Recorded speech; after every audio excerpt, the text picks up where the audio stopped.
Okay, so we can see that. Right? Right, so Dwayne, thank you so much for doing this for us again. We appreciate it very much. And listening. Right on. Well, just a little bit about my history with astrology. I've never had any kind of formal training. It was I got into Rudyard in 1972, and a whole year before I even had my own birth chart, I was reading his philosophical works and so on. So there's a part of my skill base that's missing in terms of all the intricacies of house rulerships and the decanates and all the details. But I found that Rudyard kept developing a more an advanced kind of astrology as the years went by, and I just kind of got dragged along is how it felt. And the picture kept getting bigger and bigger. But at the same time, the core tools that he was bringing forth were getting kind of simpler and simpler. And I found that when I got onto using the lunation cycle and the progressed lunation, a lot of the other factors in astrology I just let go of, and I just concentrated on using this, especially the progressed lunation technique. And that took me into areas of mythology and the Mayan calendar, which I've shared with some of you. So this has been a real integrating kind of technique of all the astrological tools, and I would definitely put it in that realm that Rudyard refers to as the transpersonal. You're really going out and into a realm that's doesn't have a lot of cultural infrastructure. Let's say it's a very new. I don't know of any other astrologer historically that's brought this technique forward other than Rudyard, and of course Leila Rael, his last wife. They really developed this into a high art. So on that note, and these are I've developed some graphics along the way. These are graphics right here that I've created, dwelling on the notion of the new moon before birth. That's really a fundamental key to this whole technique, and I'll have more to say about that as we move along. So the progressed lunation technique lays out the story of a human life. And as a practitioner, it's really a pleasure and an honor, really, to sit with people and do exactly that. To start with birth, and even the new moon before birth, and trace the development of their consciousness through consecutive cycles right up to the present. It's really quite a wonderful journey to be with somebody and help them map that journey. And that's really the role you take when you're sitting with a client. So the technique is based on the synodic cycle of the moon, otherwise known as the lunation cycle. So from new moon to new moon. Now the lunation cycle as let's say an intellectual or a metaphysical structure is mathematically fractal. So as the fractalfoundation.org says, a fractal is a never-ending pattern. Fractals are infinitely complex patterns that are self-similar across different scales. So it's just saying that no matter what the scale, the structure remains the same. They are created by repeating a simple process over and over in an ongoing feedback loop. So this is what, the graphic on the left, that's the fractal image. This is how I've always felt when I'm working with the progressed lunation, is that I'm journeying. And there's definitely this dynamic feeling to the whole technique.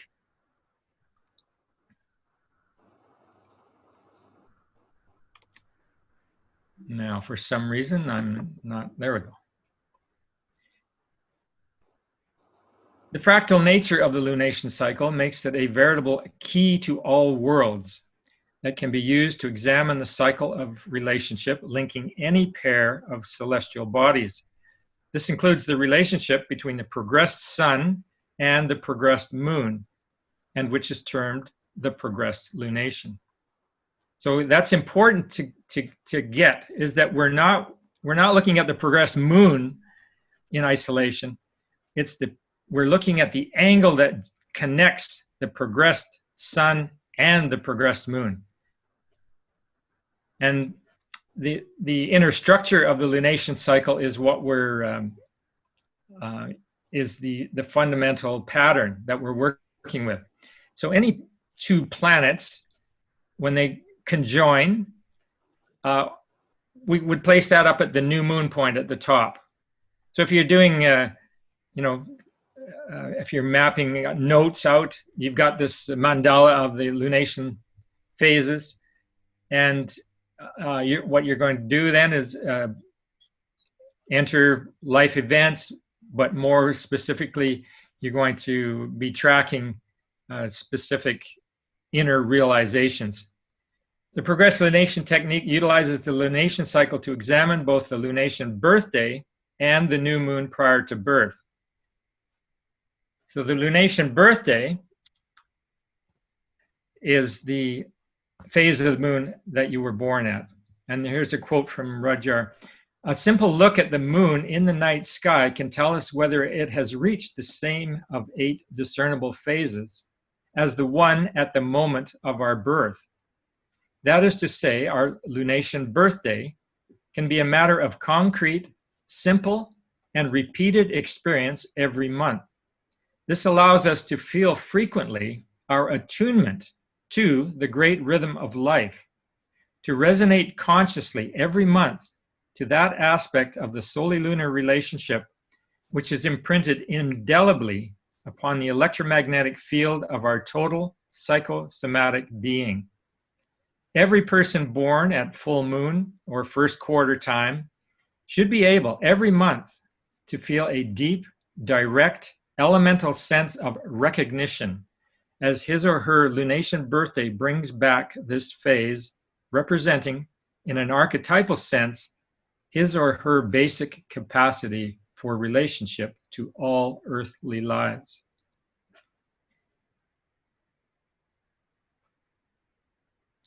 So if you've never experienced consciously the phase of the moon at your birth, I really highly recommend you make the effort to do that. It's, as Rudyard is pointing to here, it can be a very deep feeling of resonance that comes up for you. And the more you work with it, moon after moon, the more accessible it becomes. And it is very empowering. That's been my experience.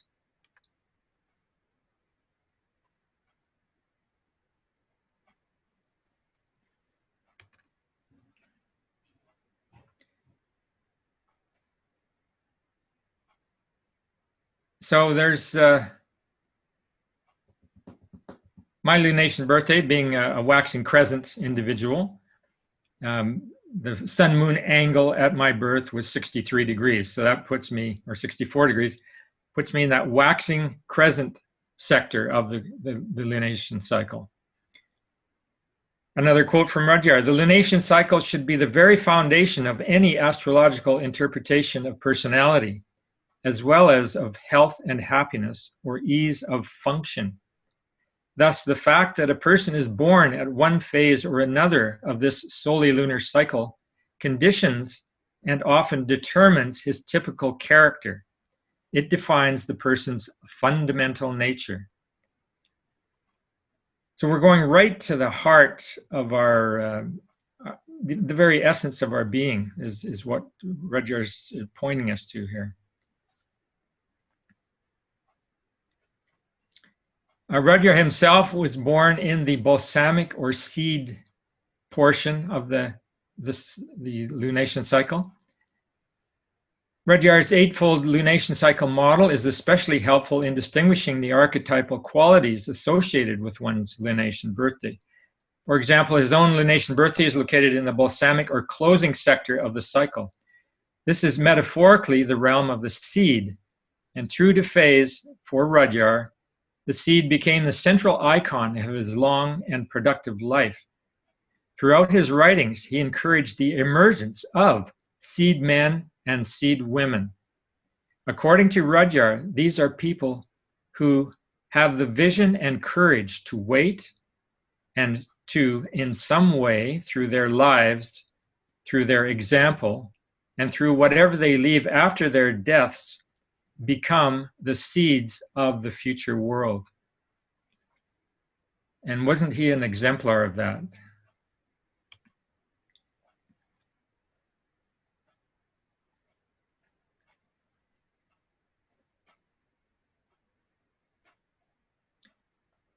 The progressed lunation is a secondary progressions technique built on the convention that a year after birth accords structurally with a year in the life.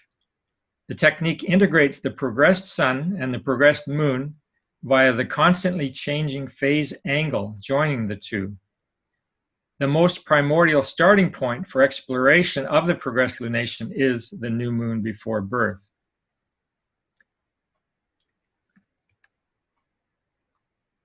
The new moon before birth is a vital factor in ascertaining the fundamental nature of the stream of vital forces energizing our entire biopsychic organism. Another Rudyard quote, "If the new moon before birth and the natal sun are in the same sign, the quality of this sign pervades freely the whole nature of the person. But if the natal sun and the new moon before birth are in two different signs, a basic dualism should be more or less strongly in evidence in the personality." So this is pointing to some of the intricacies that are available to us in exploring that new moon before birth. Another factor is, were there any planets conjoined the new moon at that point? For example, I have Mercury is conjunct the new moon. So that's what Rudyard terms a planet of destiny. So it's definitely a function in our psyche that is accentuated for this life. And there are other ways of exploring that. Some people cast a chart for the new moon and look into all kinds of connections between the new moon and the rest of the chart. It just depends how deep you want to go.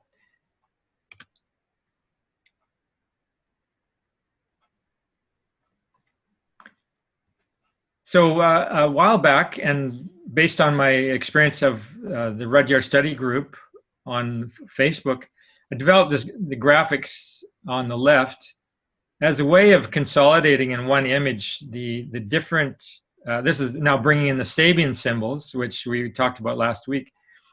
Every new moon has a particular Sabian symbol. So when we do a graphic up like this, it brings all of those into one place, so we can get a sense of the whole life of the person and some of the major themes that come up. So you can imagine an ascent of consciousness here through, from birth, and with every consecutive progressed lunation cycle, you have a new tone comes in at the progressed new moon.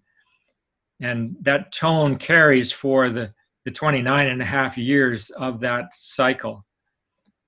But as you can see, intuit from the diagram, these are themes that are with us over the whole of our life. They get layered onto previous themes and so on. So there's always this ascending journey and engagement with a new territory. If you've never worked with the progressed lunation, Rudyard himself suggests that it's really good to do a biographical study of someone famous or a well-written biography and just go in and explore their life in relation to the progressive lunation, which is exactly what I did with Rudyard. And these are graphics that go back to the 80s when I was really getting into this technique. So we see on the left the lunation cycle that Rudyard was born into. So the new moon there, deep into the cycle in the seed portion, and that was his natal lunation. And when we look at the new moon before birth and bring in the Sabian symbols, we get a parade of army officers in full dress, the dedication of human beings to the service of their community, surrendering of individual to collective need, group responsibility. And at the time I put the note, basic foundation of Rudyard's life. So that's really what the new moon before birth represents. It's that really most primordial foundation of our psyche.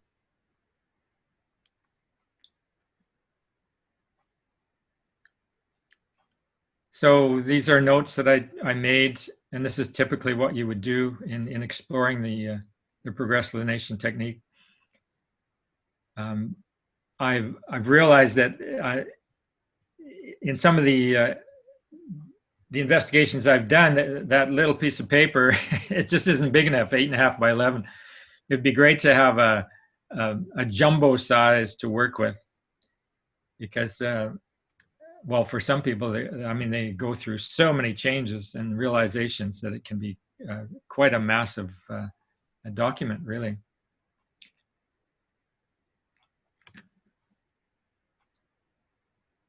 So this was the Rudyard's final progressive lunation cycle. As we see up near the new moon point, there's his death. He was born in the seed period of the lunation, and he died in the seed period of lunation. And that was in 1985, I believe. So for myself, if we go down on the right-hand side, we can go back to where Rourke encounters Rudyard through reading the lunation cycle. Back when Rudyard was in his progressed full moon period, he was getting a lot of attention in the San Francisco, Berkeley area. They really celebrated his life, and that's when I hooked up with him. And as we go further deep into the cycle, we see, his book,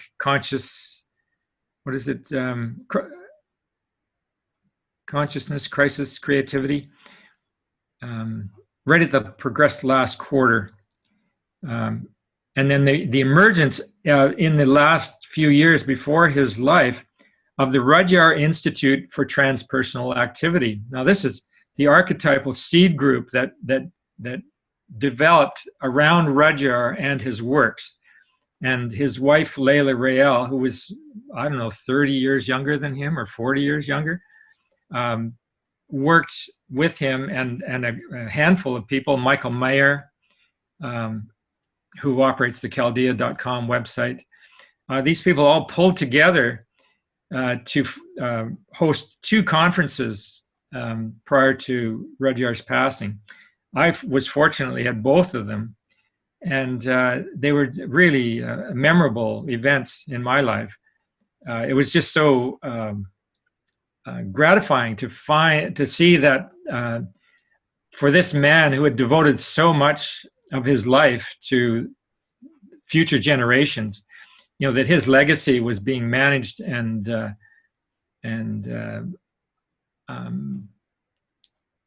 that there was a group there to form it. They formed it as a foundation, and I think they accept funding and so on. But it has really, as those of you who have been to the Chaldea.com website know, the resources are extensive, and they're given out freely or by donation. So this is really the manifestation of Rudyard's ideal of the seed group.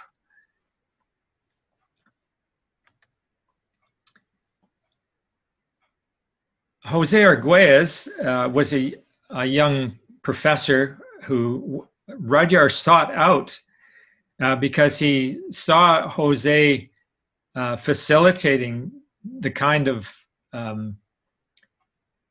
cultural events that were necessary to realize the vision Rudyard was holding around the Earth or the planet as an art whole, that by the creation of art communities, we'll say, the new values could be incorporated into form and into real lives.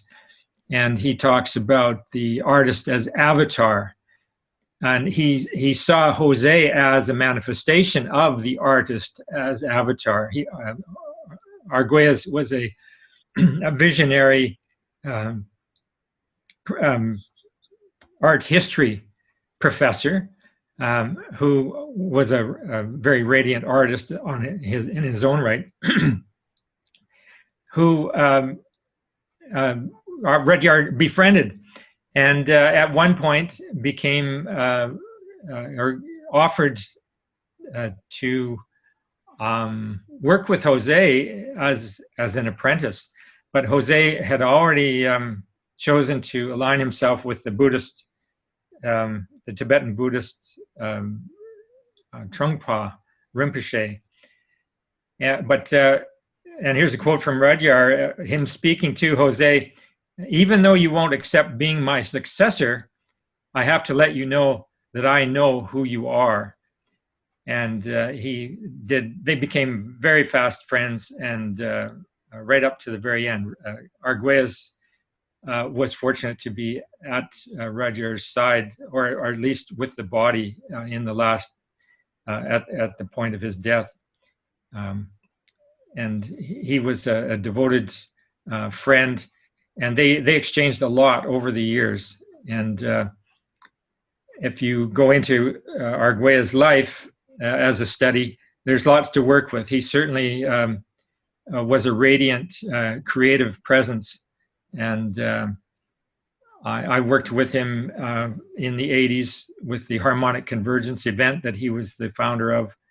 And I've read most of these books that he produced. A very radiant individual.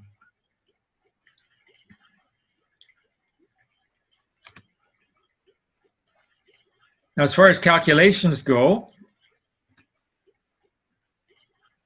in this era of computer technology, the progressive lunation is not readily accessible, but this is one of the places it is. At astrolabe.com, you can apparently order a progressed lunation listing, which covers the 84 years of lunar phases and progressed sun and moon sign and house ingresses. So this is the kind of hit list, as it says, dynamic hit list that's available from that website. Also, if you are on a PC, the Solar Fire astrological software apparently will generate the same chart. And it's a chart something like this. This is used to be offered out of San Francisco by astronumerics.com, but they no longer offer it. But this is what I was working from when I was working back in the 80s. Now, another site that gives you a kind of an abbreviated version of the progressed progressed lunation. I think the title, the progressed, whoops. Well, sorry.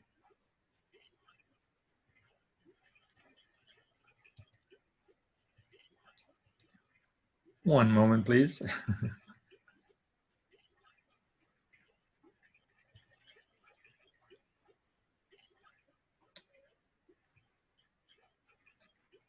Now, in the heavy line box, the progressed phases of the moon, I think what it's actually tracking is not the progressed moon, but it's definitely the phase angle. And as I say, this gives you an abbreviated version, which you can map onto the structure of the lunation. And that's at lunarium.co.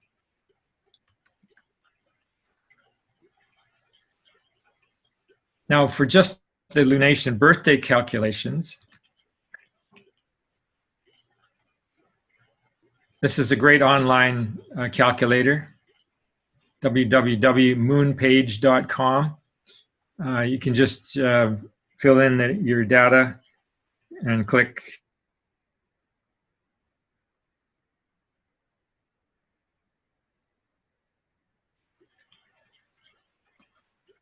And this is fun if you have an iPhone. It's a little app called Phase Day. Once your data is in, for you personally, it'll not only refer you to your phase of birth, but also when that comes up on an ongoing basis. So you can anticipate when in the current lunation cycle, your own lunation birthday comes up. So it's just kind of a fun little app, very inexpensive.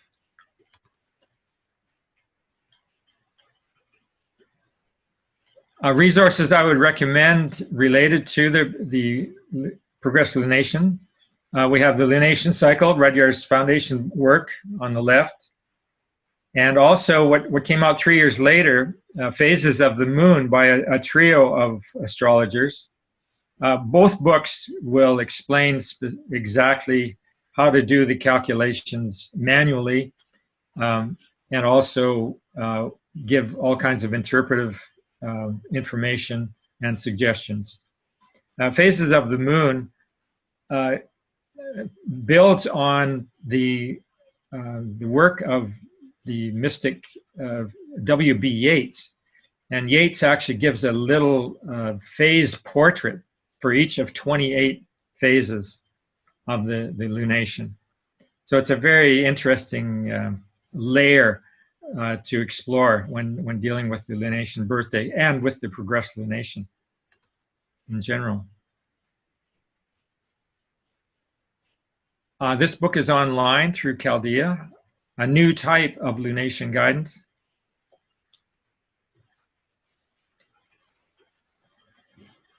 If you're wanting to just get a quick, exploration of the lunation birthday aspect of the progressive lunation, Chaldea has a number of charts of public figures, and in the charts you can quickly see the lunation type. So in the red circle there we see lunation type crescent moon. If you're doing research and you want to just quickly gather up that particular bit of information, that's a great resource. I think there's hundreds of charts there.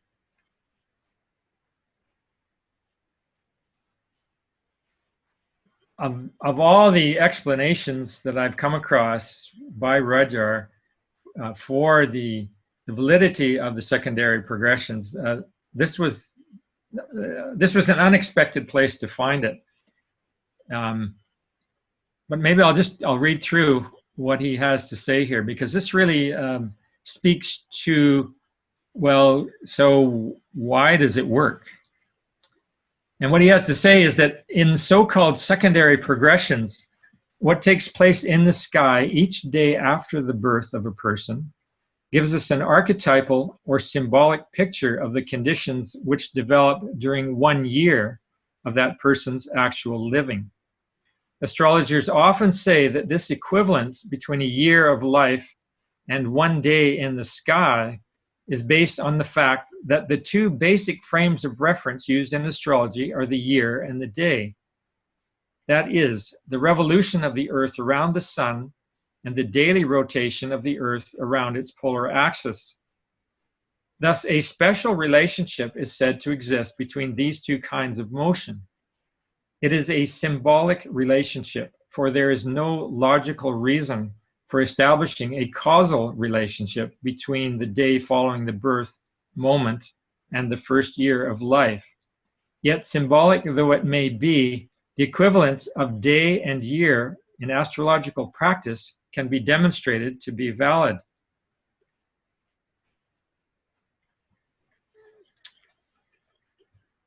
And I can't see the top of my screen to read that. Redlina, are you able to see that and read it? Yeah, no problem. Thank you.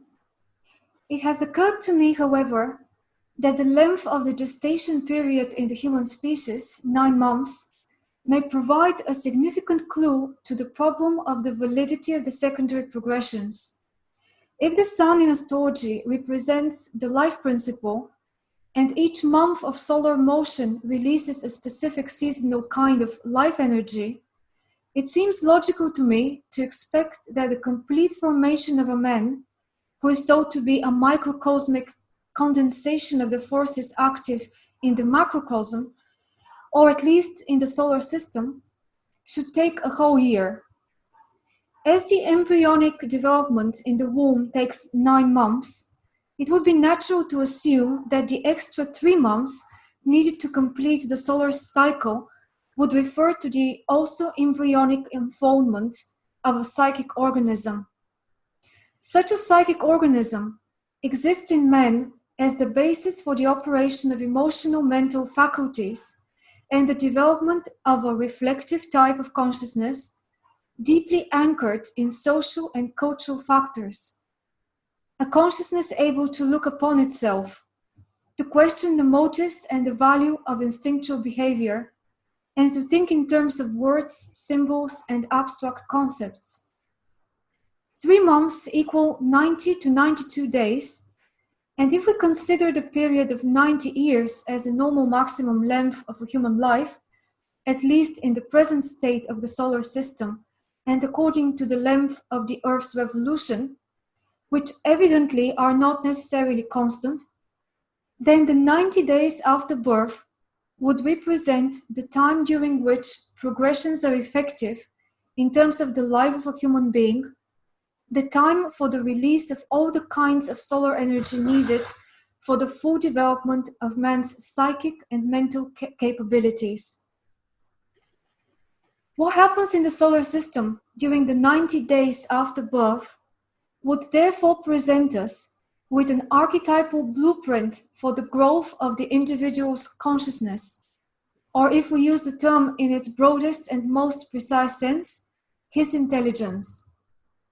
Intelligence in man essentially is the faculty which allows him to consciously adapt to his biological, social, and psychic environment in such a way that he can obtain optimum conditions for his growth and fulfillment. Thank you.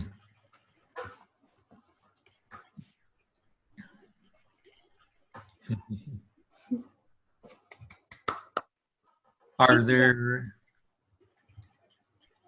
questions?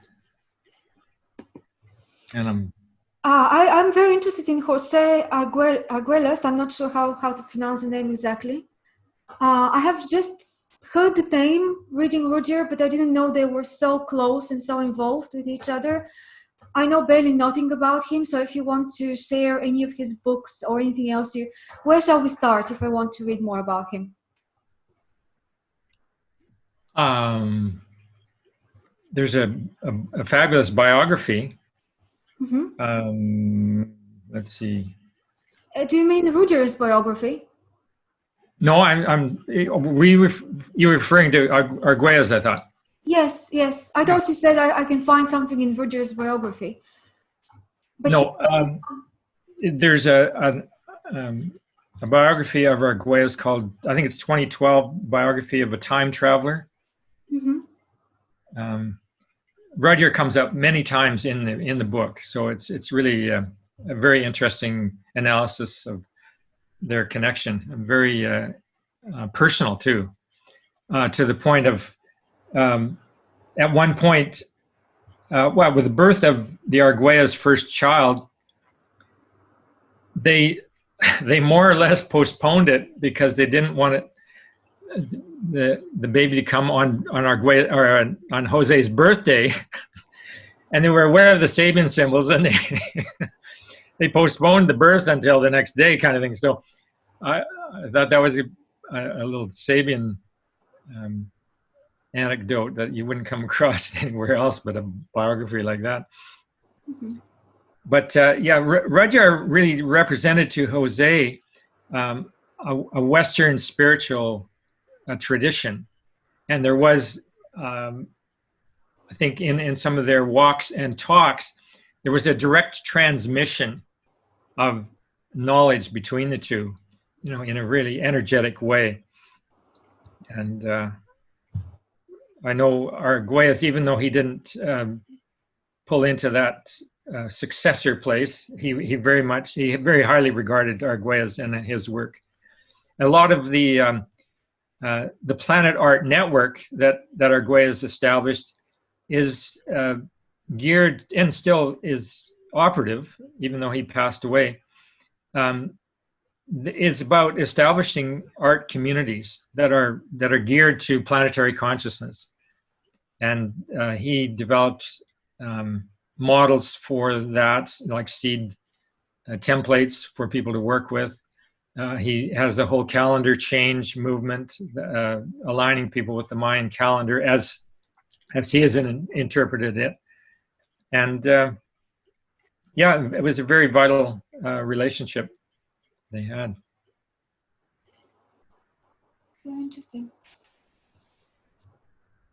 Okay, anybody else wants to ask something? Well, I'd like to make a comment on the chart. And so I did make an attempt to go through like my natal chart and looking at my lunation cycle. But what you put up there was the graph, the circle graph, and how helpful that would be, because I was just using lined paper and it was like a more linear format. But to have that kind of a chart where you can put down the ages and dates, and what a great tool to be able to utilize. I'd like to find that. Okay, Laura, maybe I should answer you. I will share my screen with you guys for a second, so I can. Now, I was sent by a friend some years ago this table. I did all the colors, but he was so kind to fill in for me. This is my lunation since birth. And I can share this with you if you're interested as well. Please, yeah. See if I can put the window somehow differently. Can I ask you before we do that, does anyone know how I can, in Zoom, how I can display all of your windows on the screen? I mean, I can display them for myself, but when I look at the recording, only some of them have come up, which is quite strange, but I don't know if there's any way we can bypass that and actually make you all visible on the screen. Let me see if I can do that quickly. Okay, well, I'm sorry about that. It's just a bit, yeah, I'll do it horizontally like this. Okay, well, I was sent this and this is like a table with all the phases of the progress lunation cycle. But he also attached dots. So I think this is what you're looking for, the empty blueprint, isn't it, Laura? I think we can find that online. Yes. You can just Google for it. And I like that you can see the keywords for the phases here as well. I wonder whether, yes, Lauren? I was going at, where would we find that? Online? Just Google what would we call it? I don't mind sending you this in the email after we, the email I send you on the next day. But I think you can just Google it, and it must come up as a picture. But what would we call it if we? I don't know. I would experiment, for example, with a progress to lunation cycle. See, it's gonna come up.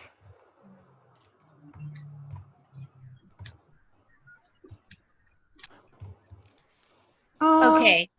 Well, it's pretty much this, but without the keywords. I'm not sure whether. That's okay. We can find it.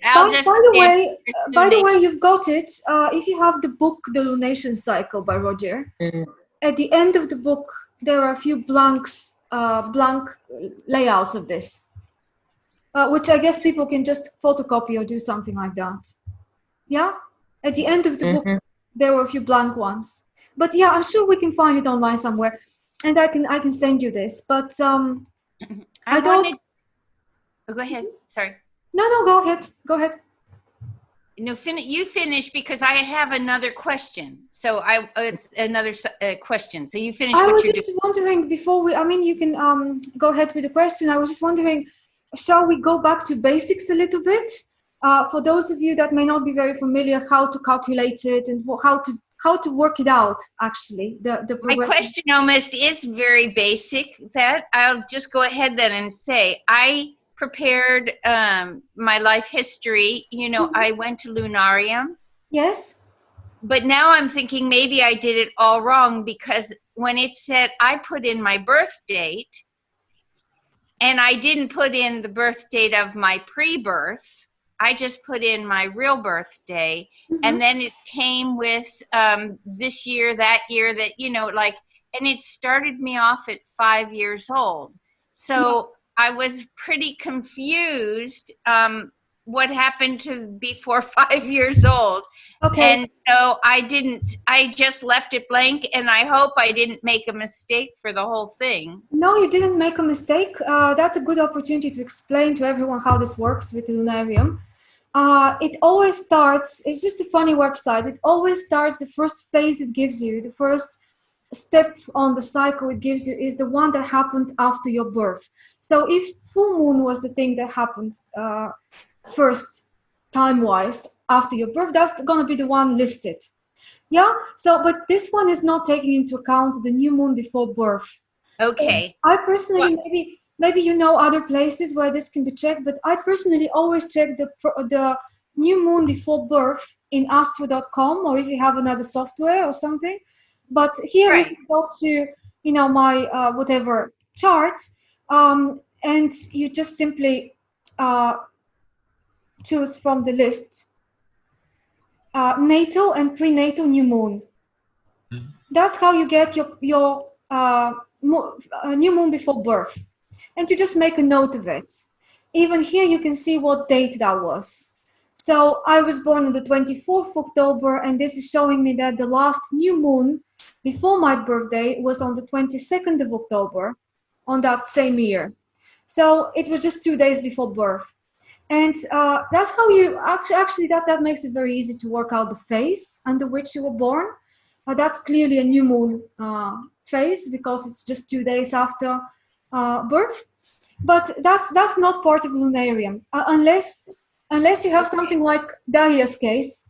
She's born exactly on the new moon, and I guess so that's a very unusual case. I was reading through Rudyard's Lunation cycle book about progressed lunation this weekend.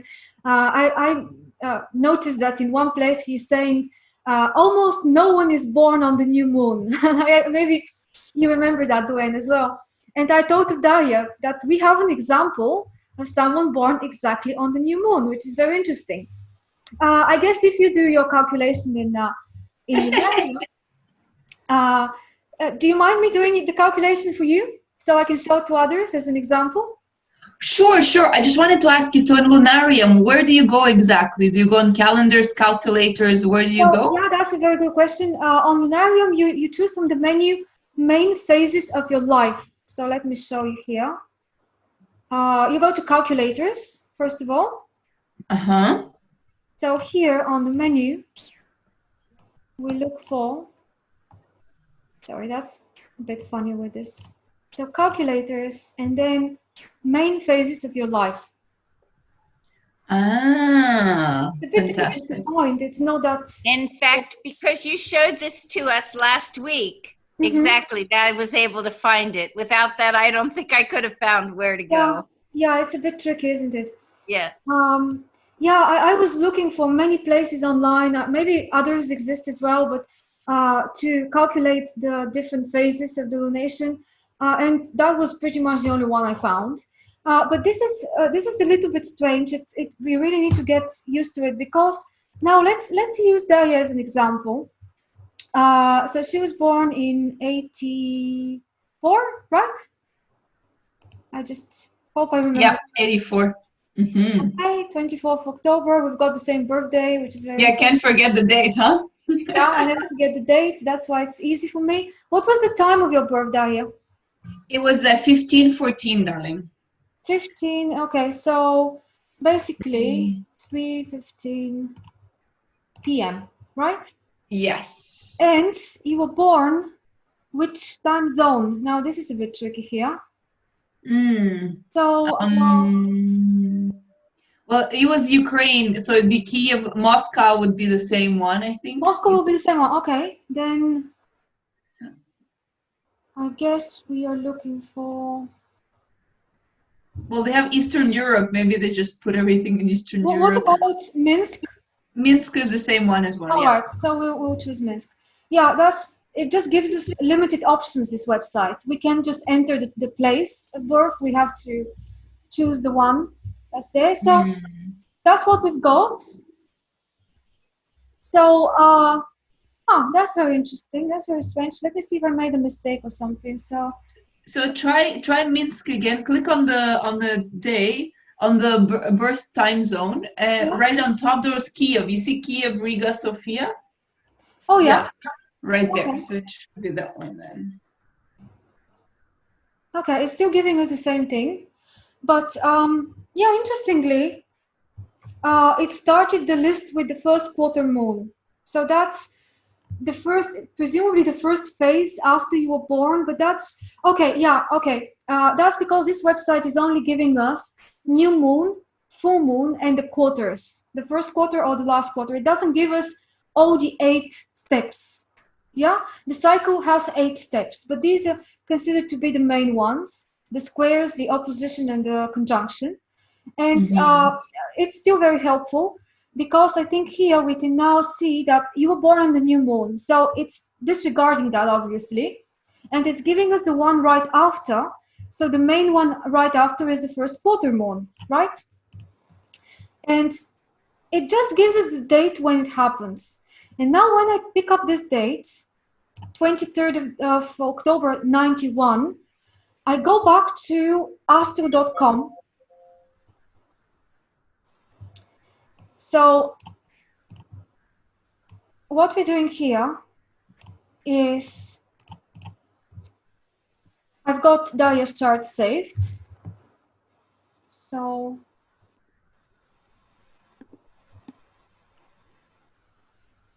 here we are.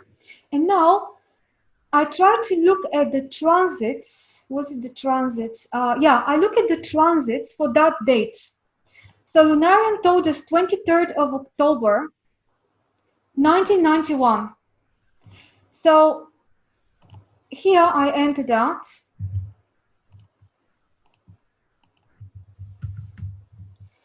And look for the transits. So natal chart and transits. That's what I go for. And here we can see that on that date, the sun was on the 30th degree of Libra, right?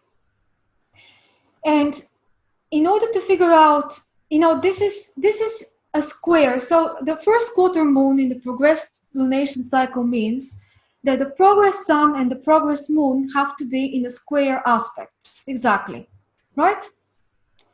And on that date, we see what was the degree of the sun. The moon moves quickly. So the moon on the day changed degrees. But what we're looking for is the moment when it was in the same degree as the sun. But obviously, we're having, oh, that's very interesting. Because I think we're not supposed to look at transits. Weren't we supposed to look at progressions, though? No, because what we're doing is the dates, as Dwayne explained, is that the progressions for a certain year are the transits that many days after. Well, actually, yeah, you're right, because this is giving us, yeah, we were supposed to look at transits if we were looking for several days after your birth. But here, because it's giving us, sorry guys, it's my mistake. You're right, Daria. We need to look at progressions because that's already 91. Yeah. Okay. So going back to the website, I just need to change that to because you would look at the transits if it was only a few days after the birth, right? Date, yeah. There is another situation where we look at the transits, but I'll show you that later.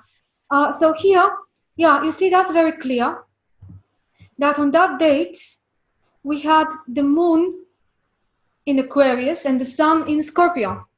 So that's the square we're looking for. And it's obviously a waxing square because the moon is ahead of the sun. So that corresponds to the first quarter moon. I hope that makes sense. And we always take for the Sabian symbol, if we want to look up the Sabian symbol, we look at where the sun was on that day. So this is the 9th degree of Scorpio. So we assume that we need to check the 9th degree of Aquarius. Yeah? And maybe I should have used my one because I've already got a filled-in table here to show you. No, I like when you use mine. It's just I think it's not going to make a lot of sense for others to follow the cycle through. But okay, let me show you this. You can fill that table yourself or your own one. It's a little bit tricky to do though. It takes a bit of work because there is, unfortunately, still we don't have a website or program which can give us all these details automatically without us having to do a bit of calculations. But I listed at the top my pre-birth new moon, which is where everything is presumably starting for us. But that's going to be different for you because it all depends on the phase of the moon where you were born. I happen to be born on a new moon, which is why there is only a 2-day difference between the moment of birth and the moment of the last new moon. That's why we say -1 here of the age. So it's like 8 minus 1 in progressions is what corresponds to the new moon before birth. And what is noted here in this table, where it says Sabian symbol of the moon, is where you can stop everything. You can just note the Sabian symbol of the moon. But I decided to go one step further. And when I have a phase like a full moon, for example, I thought it was important to make a note of not just where the progress moon was on that point, but also where the sun was. Because as we saw last time with the Sabian symbols, these two opposing symbols, in the case of the full moon, can give you even a better idea what is happening on that phase of your life. Not just the moon one, yeah? And when we have a quarter moon as well, I made the calculation. What is the Sabian symbol of the sun? So here in the second column, I'm tracking the sun. And in the first one, I'm tracking the moon. So the calculation we use in Lunarium is what will help you fill up the data in the table for your main phases, for the new moons, the full moons, and the quarter moons. That's how you can track them down and figure out, what dates here correspond to when they happened. Do you understand that table? Do you need any clarification of what's what in that table? So I can explain, because it's a bit awkward to work with this.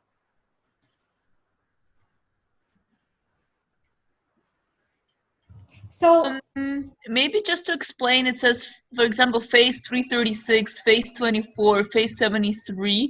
Okay. Are these degrees from the sun or from the moon? So these correspond to one of the 360 degrees of the zodiac circle. And the guy that did this table for me, if you look at the bottom of it, and you're going to get that as well, is another page where you can see each degree of the zodiac, what phase of the cycle it is. So obviously we start with Aries 0. Aries 1 is phase 1. Aries 2 is phase 2. But then when we go to, say, Cancer 4, that's phase 94. Or when we go to, I don't know, Virgo 25, then that's phase 175.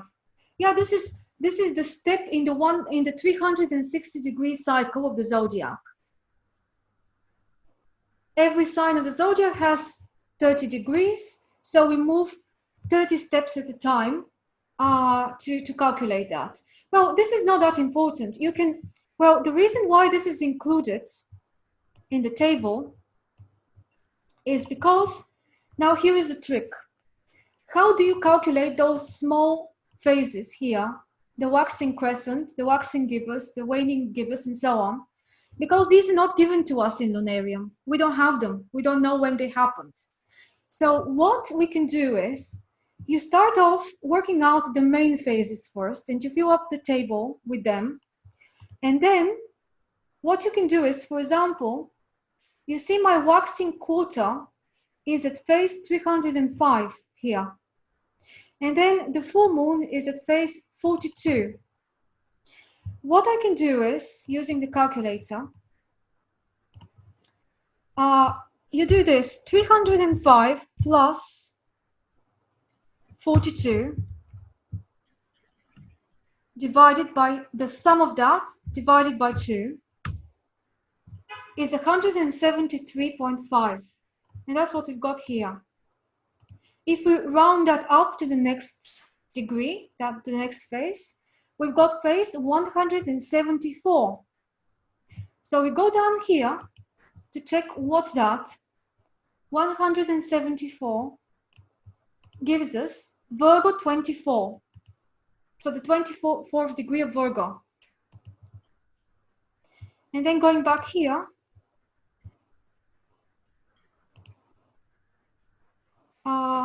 well, that's strange. I'm still trying to work this out. Why is it Pisces and not Virgo?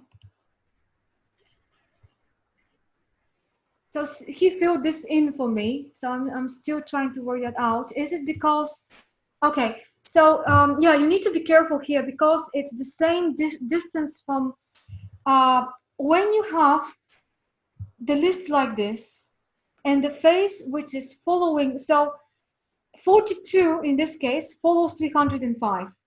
It's not the other way around. We don't have 42 first and then 305. So when we calculate the midpoint of the two, we actually have two midpoints, which are the two opposite degrees of the zodiac. And we take Pisces in this case and not Virgo because of the order. I hope, does that make sense to you guys? I mean, this is a bit more mathematical, but I'm confused. Maybe you can explain more better than me, Dwayne. No, I'd have to say I'm confused at this point. Okay. Well, too many boxes floating around. All right, let's try one more time. So we know that my waxing quarter moon happened at Aquarius 6th degree. And the 6th degree of Aquarius corresponds to what phase of the 360 degree cycle? I don't know, so I go down here to look it up. So the 6th degree of Aquarius is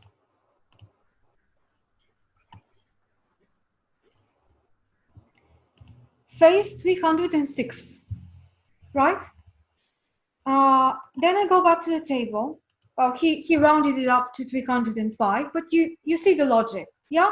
So this degree of the zodiac, 6th degree of Aquarius, corresponds to 305.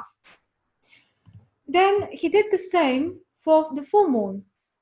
The full moon happened at the 13th degree of Taurus. And going back here, the 13th degree of Taurus is 43 or 44, the way he did it. So that's this. Well, here you've got a choice because he rounded it up to the previous degree, or so 42. And we've got these two numbers.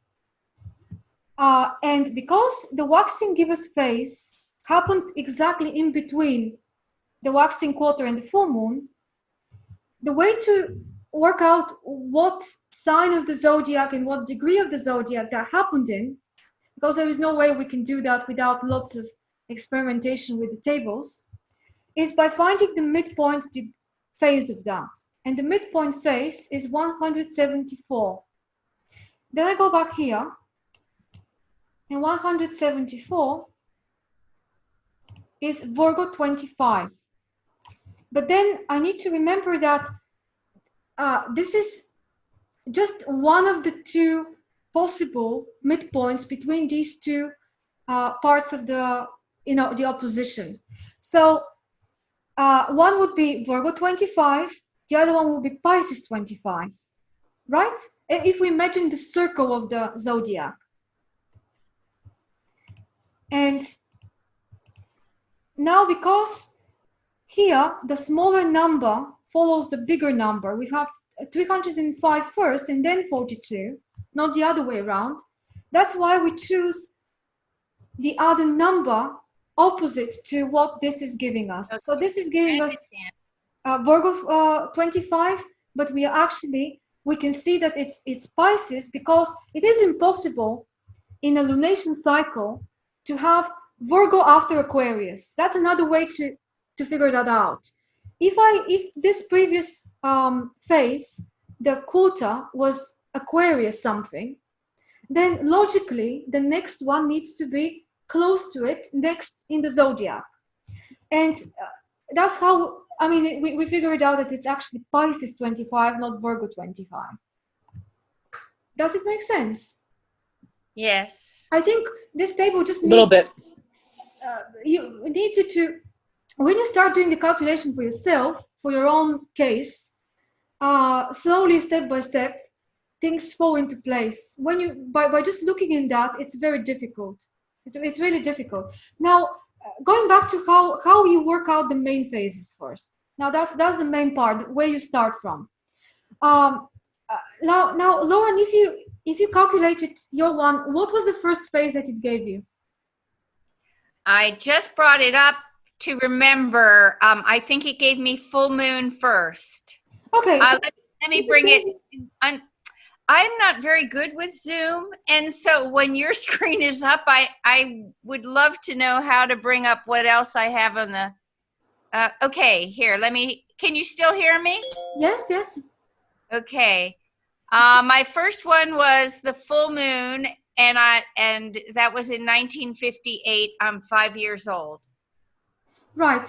So because it gives you a date there of that full moon, if we let's suppose that your table will start from here, from the full moon, and these three are not going to be there. So your one will have the full moon at the top, because that's presumably the first phase after you were born. So you were born sometime before the full moon. Right. 5 years before. Yes. Not 5 years before. Okay. But, so if you, and that corresponds to, what was the transits in the sky about 3 days before birth, right? Right.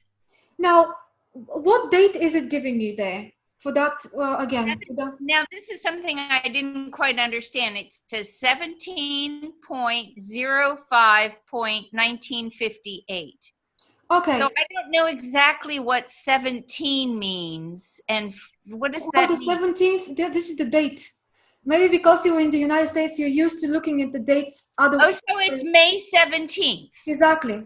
Okay. So May 17th, what year again? 1958. 1958, right. So now here is a chart, and we are looking for the progress chart for that date, right?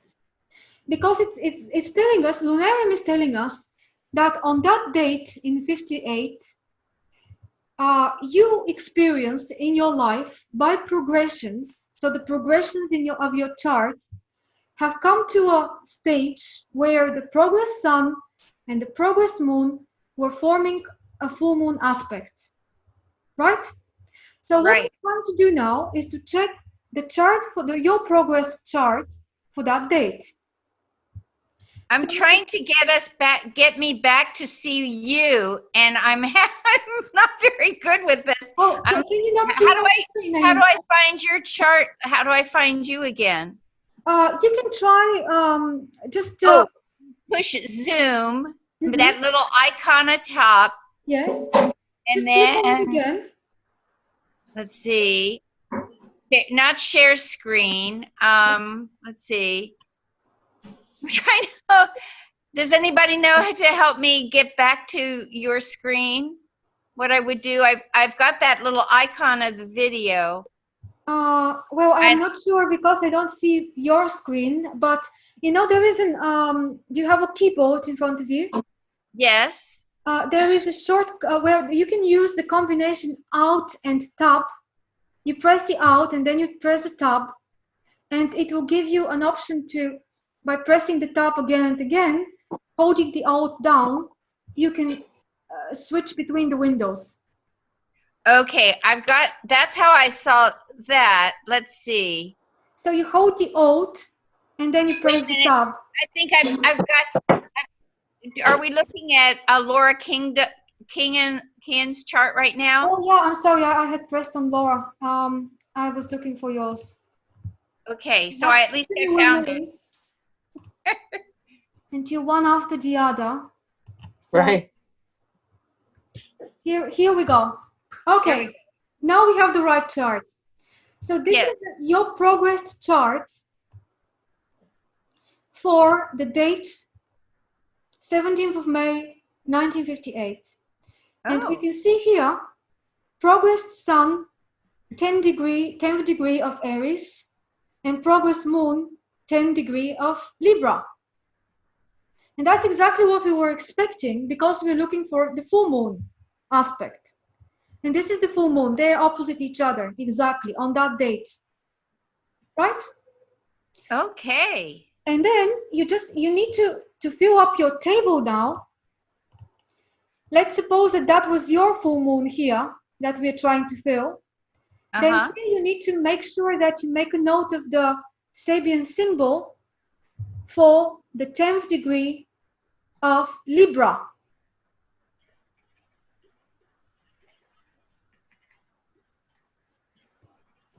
So the 10th degree of Libra will correspond to the phase on which the moon was on that date.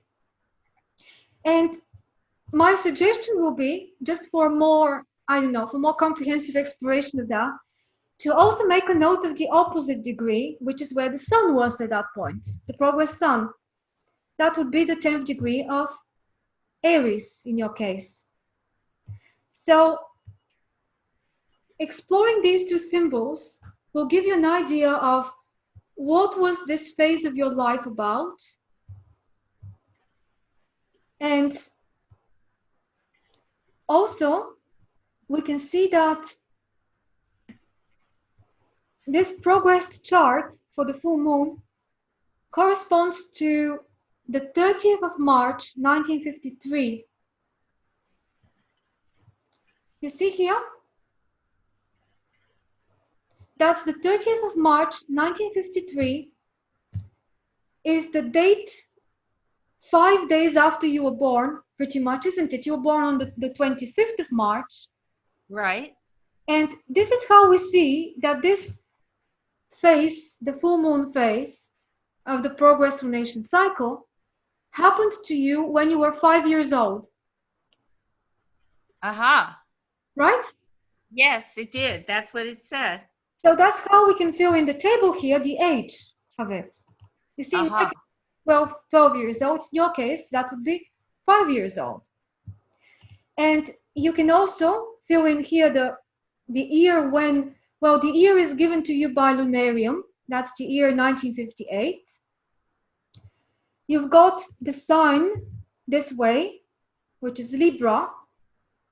The moon was in Libra, the progress moon. And here we've got the degree rounded up. So in your case, that would be 9 degrees, 31 minutes. You see here, 9 degrees, 31 minutes. So here it would be 9:31, and then we would round it up to 10, the 10th degree of Libra and Aries. Okay? Right. I was just looking up their Sabian symbols just for fun. Okay, well, let's repeat that whole procedure so that to see one more time, I hope easier for everyone now to follow what we did from the beginning. So the first step you do is you go to Lunarium, enter your birth date, and you get your phases of the moon. So, Lauren? March 25th, 1953.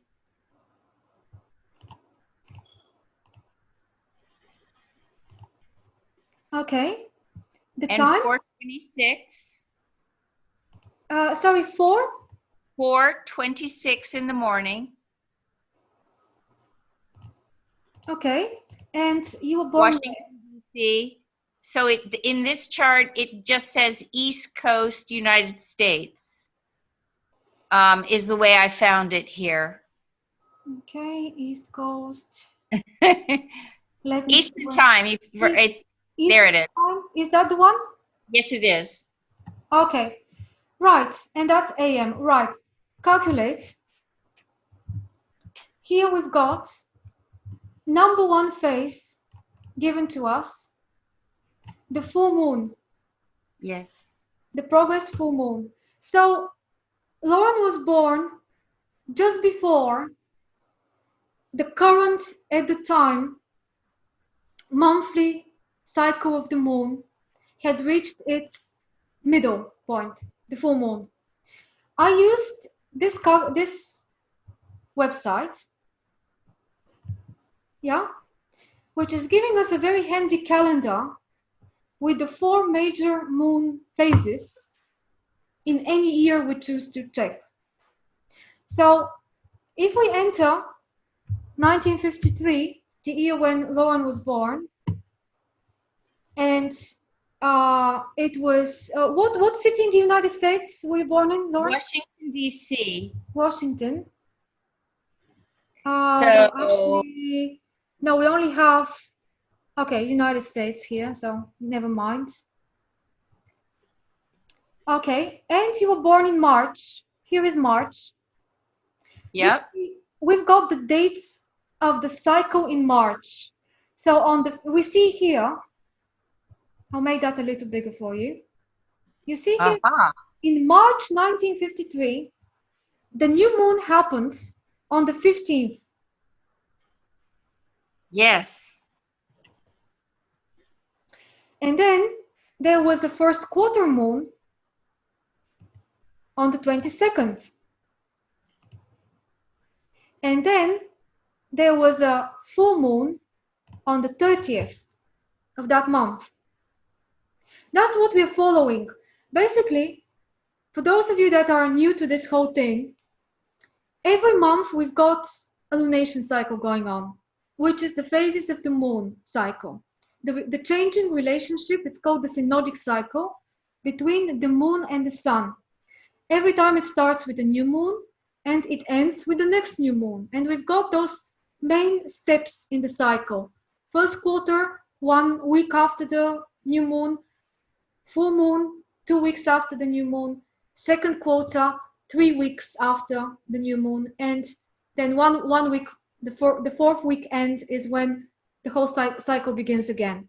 And we've got this very basic thing that we can observe every month, how the moon changes its phases. And this is what happened in March 1953. Now, we know that Lauren was born on the 25th of March. So you were born between the first quarter moon, 22nd, and the full moon on the 30th.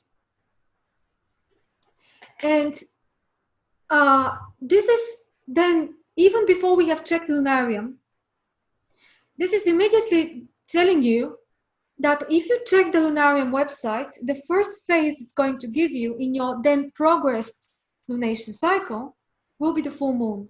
Yep. Does that make sense? Because that's the very first main phase of that cycle that happened after you were born. Okay, so we go back to Lunarium. And we see that this is really the case. We've got the date. And now using that date, we go to astro.com and calculate the progress chart of that person for that date. And so that was you calculate the 30th. Is that what it's saying up here? Oh. date of Yes, the calculation, 30th of March, 1953. yeah.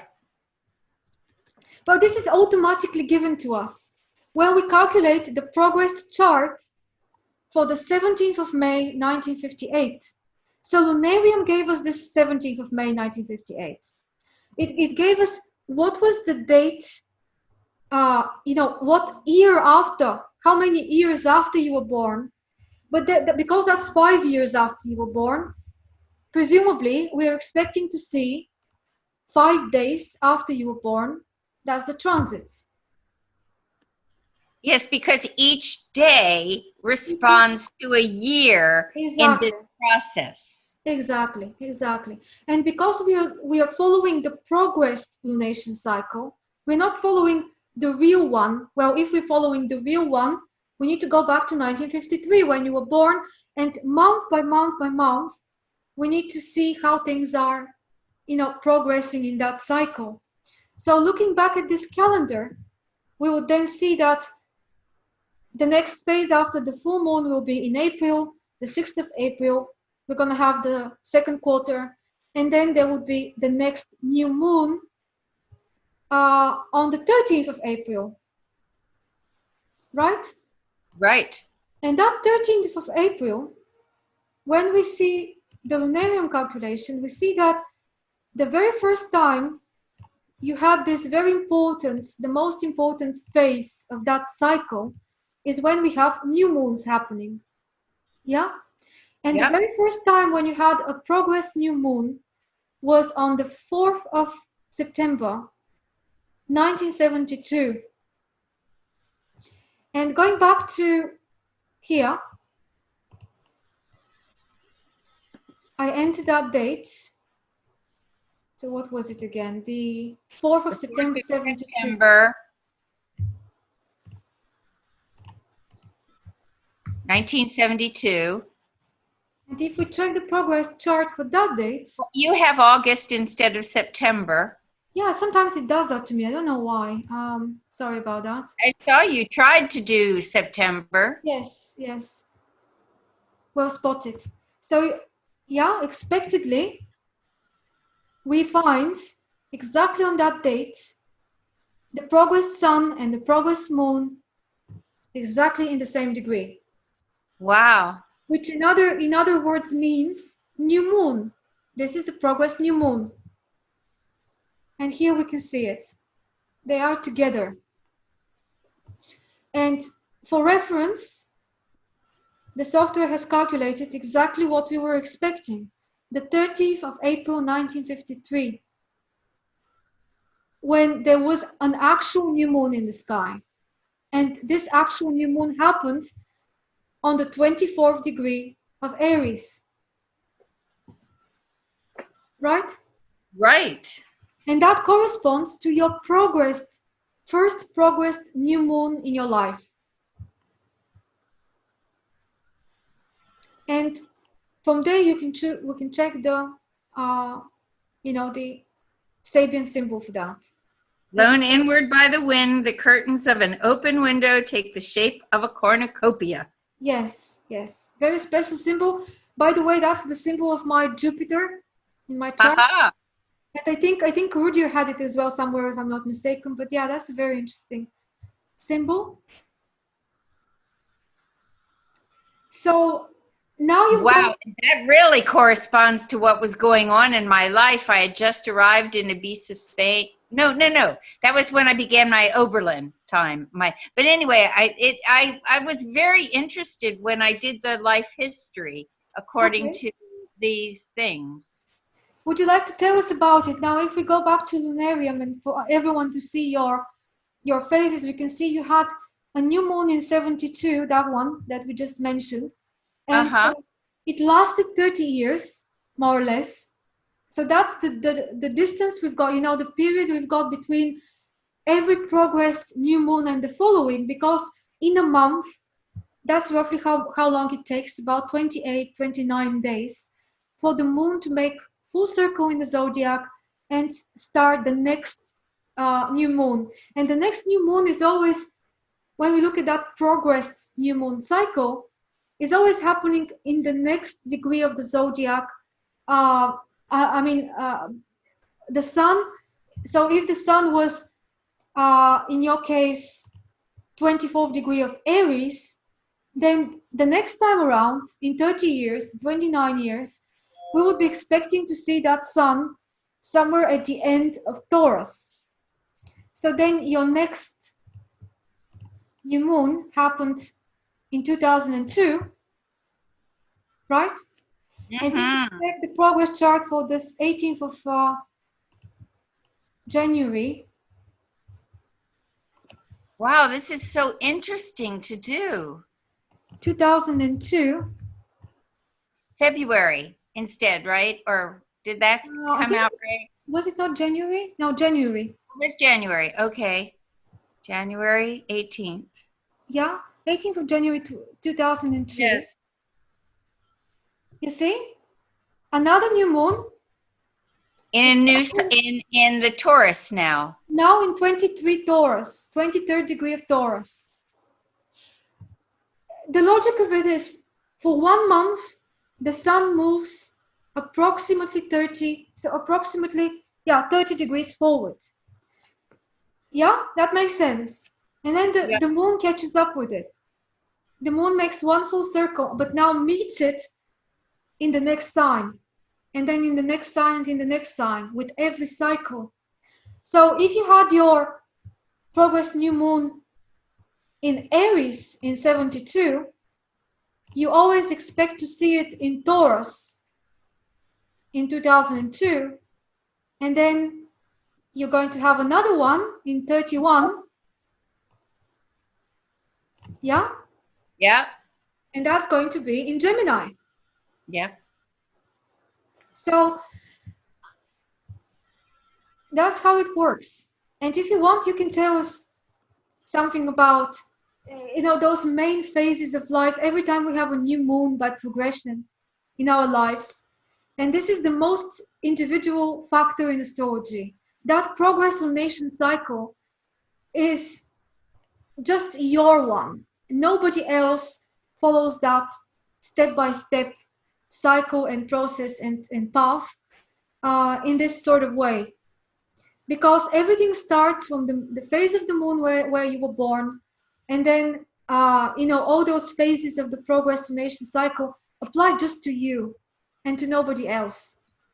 And they somehow seem to be marking important turning points of life, especially when we have for the first time our progressed new moon happening.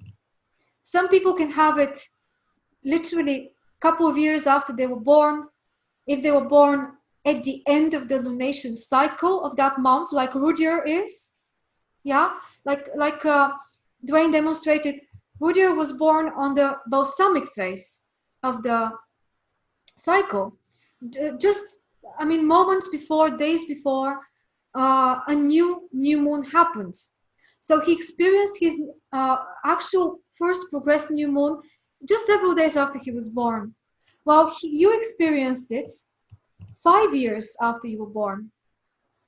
I experienced it 27 years after I was born, which is a completely different scenario, because that's my table. And you see, for the first time we've got a new moon was not before here. This is at age 28, because I was born shortly after a new moon, and I needed to wait another 28 days, another 28 years, for something like that to happen again. Isn't it interesting? Yes, so I see it.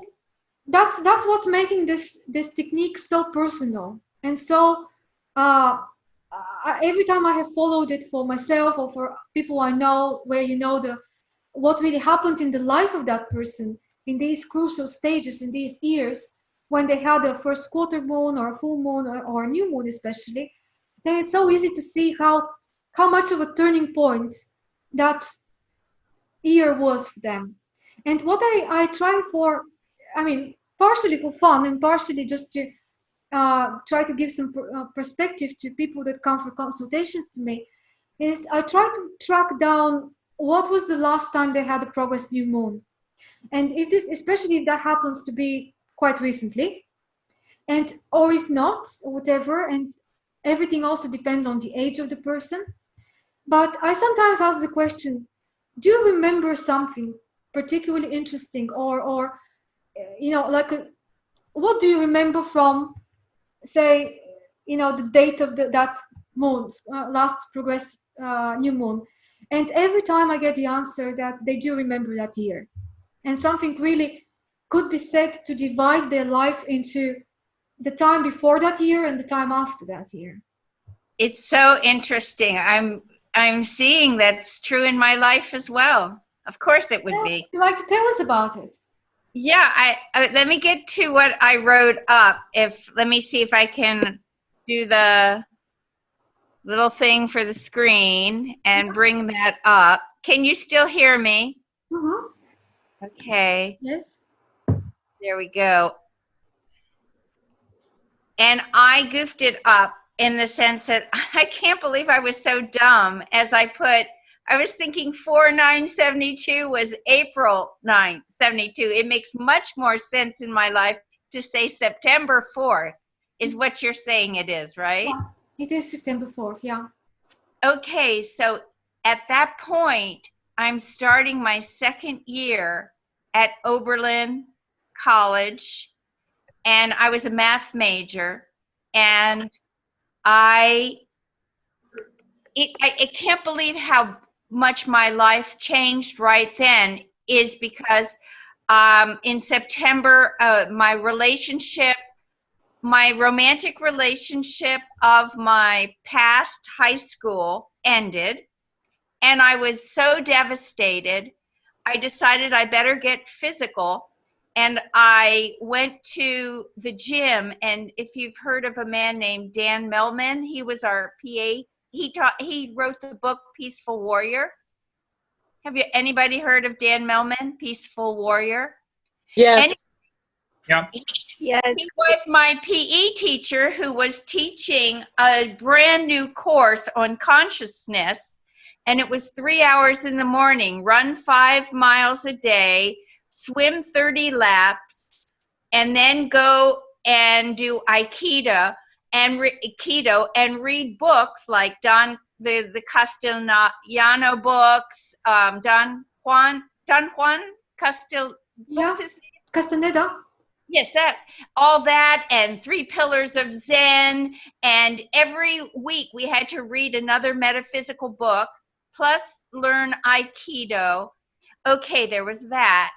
And then in that same month, I met the man who immediately I was just stunned by, and his name is Charlie, and he ended up dropping out of school, and I followed him because he found the island of Ibiza, Spain. And I lived rurally for those 8 years without electricity, without plumbing, and became the music teacher there. And that was the year that I was doing in Oberlin in the month of January. You took one type of thing you've never done before. And I took music therapy, and I went to Waltham, Massachusetts, and I saw how the blind, the psychotic, the autistic, and everything were changed by music. So when I came back, I decided I would switch my major. I was already both doing the conservatory and of music and the college, but I decided I would get my degree in music education, and because I felt all people could be uplifted in their consciousness and improved by music. If it was there in the music therapy, it was music therapy for everything. So they accepted me, and then I started my whole emphasis as a musician and music teacher. So it just looking at those things alone, I went all the way, and I wrote here, I graduate, go to Europe to be with Charlie in Ibiza, Spain. I thought to return in 3 months, but I stayed. It turned out to be 8 to 9 years. I live without electricity, running water, plumbing, in a finca, hundreds of years old. So I felt like I cracked my whole sound environment, and all I heard were the wind through the pines, because there weren't any electrical hums any. And as a musician, which I had been from birth, I had always sung and started at 5 with piano. But anyway, I became an investigadora in the Biblioteca Nacional de España in Madrid. I had the official credentials and everything, and I worked with the 500-year-old books of music, described them into normal. Then I go to, I'm in Spain, and somebody introduces me to Jordi Savall and Montserrat Figueres' music of early, and I thought, that's it, that's next. So I went right up to where they were teaching in Basel, Switzerland, and I got accepted there in their graduate, and I became an early music specialist, especially of the Jews of medieval Spain.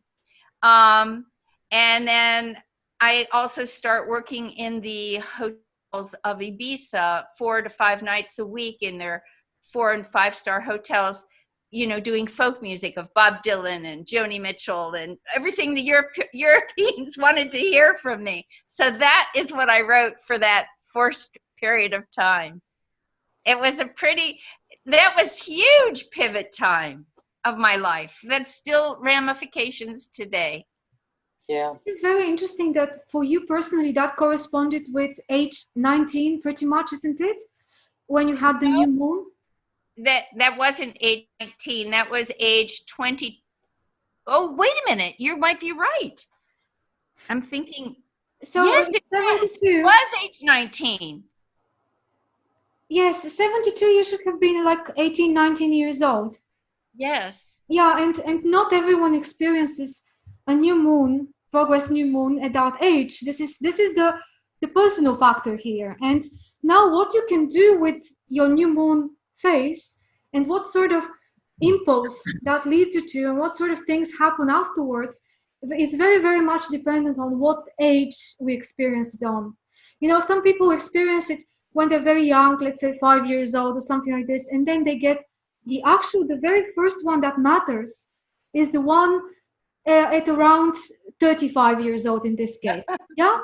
So for you, I think this was an age, how can I say, formative enough age to matter for you to be able to actually do something really creative with that new impulse and new cycle starting, because you were it called you at the age when you were able to, this corresponded to when you were looking for what to do with your life, how to develop your skills, and what to, and that impulse was part of that youthful energy. And also to leave the whole thing of being sort of brainy, scientific, yes, and saying, no, I believe in music. I believe music will be the factor that will help people the most. Even though at that time, I was emotionally very scared of getting up and singing for people and, being judged. And I felt much more confident as a scientific mathematician type. Maybe we could also say that this was the first time when you started the cycle, which was accentuating on your Aries sun.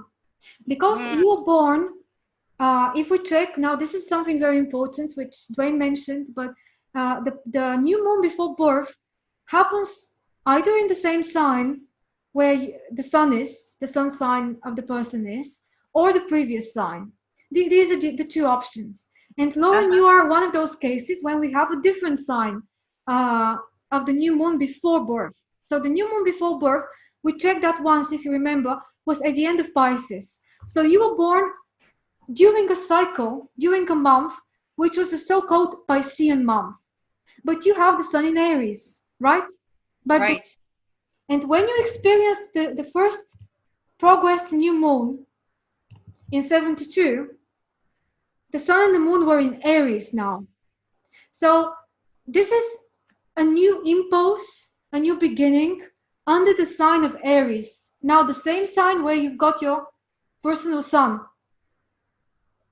So the way I would think about this is that with this first progressed new moon, you had a chance to really discover your Aryan energy. As before that year, you were still kind of living through the end of a cycle which started before you were born, which was Piscean, and which may have had to do a lot more with your family background, with your past, with your karmic past, and all sorts of things like this. And this new moon in Aries was the beginning of your personal life, like of your personal choice life. So true. I was the time I didn't even tell my parents. They would be flipped out because Charlie was not Jewish. And my whole point from that point before that was to be Jewish. And my parents, that was the most important thing they could impart to me. I did 17 years of Hebrew school, and to marry a Jewish man and Charlie was German. His family was even Germanic, and he was the opposite looking. He was such an opposite to me, but that's who I had to be with. Right. And I was also, when I left for Europe, I didn't tell my parents I was going to be seeing Charlie because they would be flipped out, you know. So it was the first time I really lied to my parents, or did what you call not a lie, but the careful omission of the truth. Very interesting. Can I ask you what house of the chart is that new moon happening in? So the what degree was it? 24th degree of Aries. The new moon in 72. Let's go back to. I'm trying to get your screen again. I don't know why I just keep losing us. No, I'm wondering in your personal birth chart. Let's see. Sorry for switching, but so 4th of September 72. I'm just going back here to enter 4th of September. As this is another important aspect of that whole thing that we're talking about, which needs to be, I think, needs to be seen. So 24th degree of Aries is in your second house, right? Do you all see that? And now I'm trying to get back to once I do this Zoom thing where I looked at what I had written, I'm having trouble seeing. Okay, don't worry too much about it. I just basically checked, and we can confirm that this new moon in Aries 24 was over your second house. So it was in your second house of the chart. And when we see that, then this gives us one more detail about what circumstances in your life were probably changing with that new moon. And do you relate that to the second house? Let me think. The second house would be I changed from the United States to Europe for the next 8 years. That was my home, Ibiza. I rented a house there for 8 years. Well, it's funny enough you say 8 years. This is exactly what I was going to ask you next, because those phases, the main phases of the lunation that we have here in Lunarium, if you look at them, if you look at the dates closer, maybe you would notice that they are roughly 7 to 8 years apart. Aha. Not exactly, but roughly 7-8 years apart, because 7 times 4 is 28, isn't it? Yes, it is. So that's how long it takes for one full circle to be made of the moon.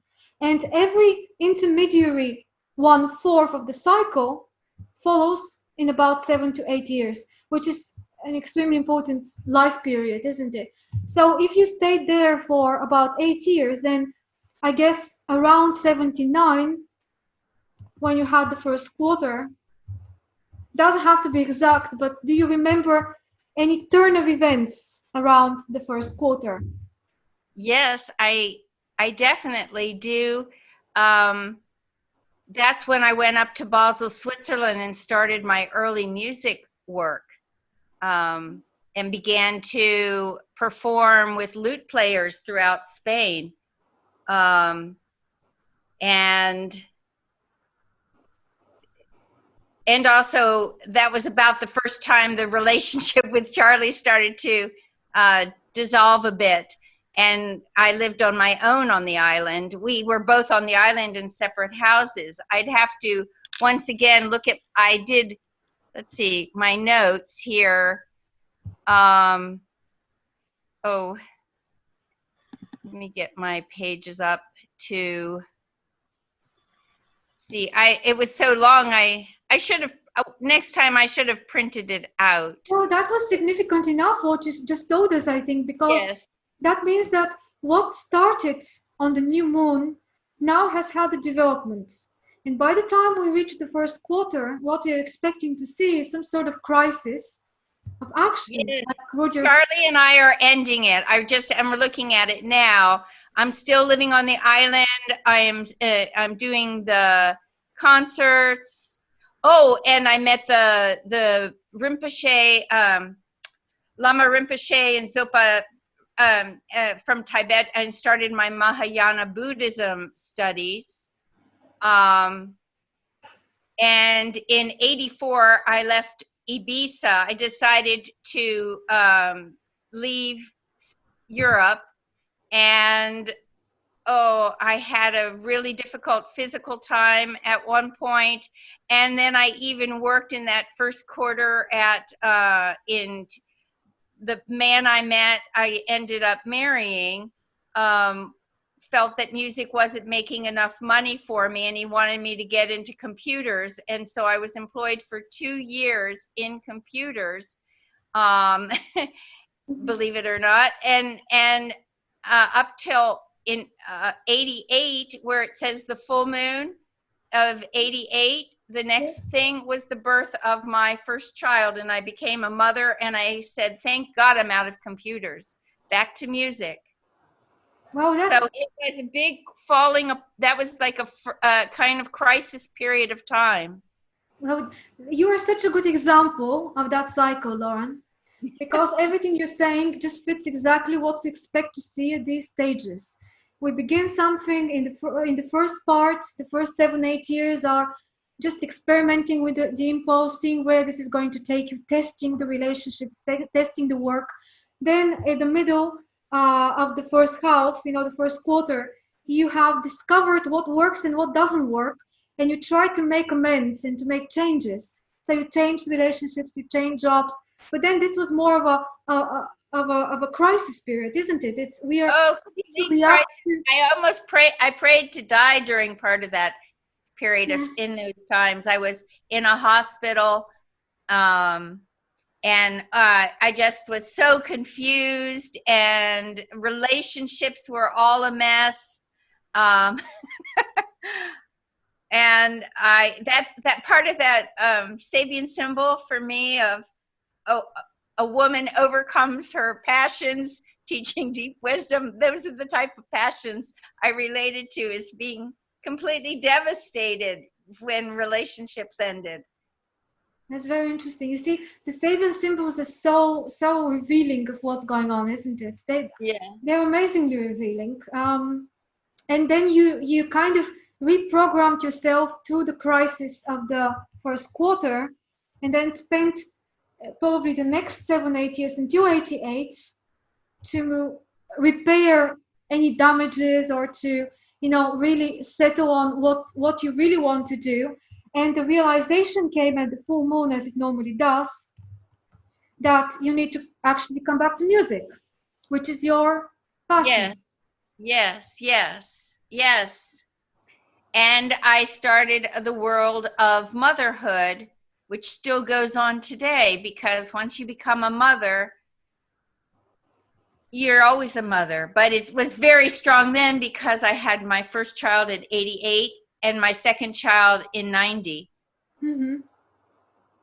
And so much happened in that next full moon stage. I mean, I loved it. I really wrote out as much as I could remember, using this pattern that you established last week for us to do for homework, so to speak.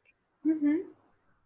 Well, then do you remember anything, in regards to motherhood or your work around 95, which is the second quarter, the second square before, like this is what corresponds to the crisis point of the second part after the full moon? Yes, in 94, I had probably the most crisis of my life. In 94, well, I had been, to just set it up, at the beginning of 90, I had been seeing a teacher called Drumvalo Melchizedek, and he was teaching Flower of Life 1 and 2, his last live workshop ever. And I was on the waiting list and I got in, and his information just changed my life. And someone saw me who was someone he had brought in, and said that Archangel Michael opened up a window and saw me as bringing all these souls to the light through my music. So she began to take me to Mount Shasta and Joshua Tree and everywhere so I could sing for her students. And I continued with Drumvalo up to today. But then I was in a retreat at Joshua Tree singing, and my father was killed. And my father and I were super close. That was all in the spring of 94. And so in that time, I met Drumvalo. I met Greg Braden, who also had me tour with him doing music. My father died, and in May 21st, from a botched colonoscopy, so very suddenly, and I was devastated. And then October, so less than 6 months later, I heard a voice in my head that said, open a letter. My husband was traveling at that time away, and I opened the letter and saw that all my personal money was gone. And I learned my husband had removed all my money secretly, and I had no idea. So I had lost all my money, which was my savings for my lifetime, everything my parents had given me. I lost my husband, my money, and my father in a 6-month period of time.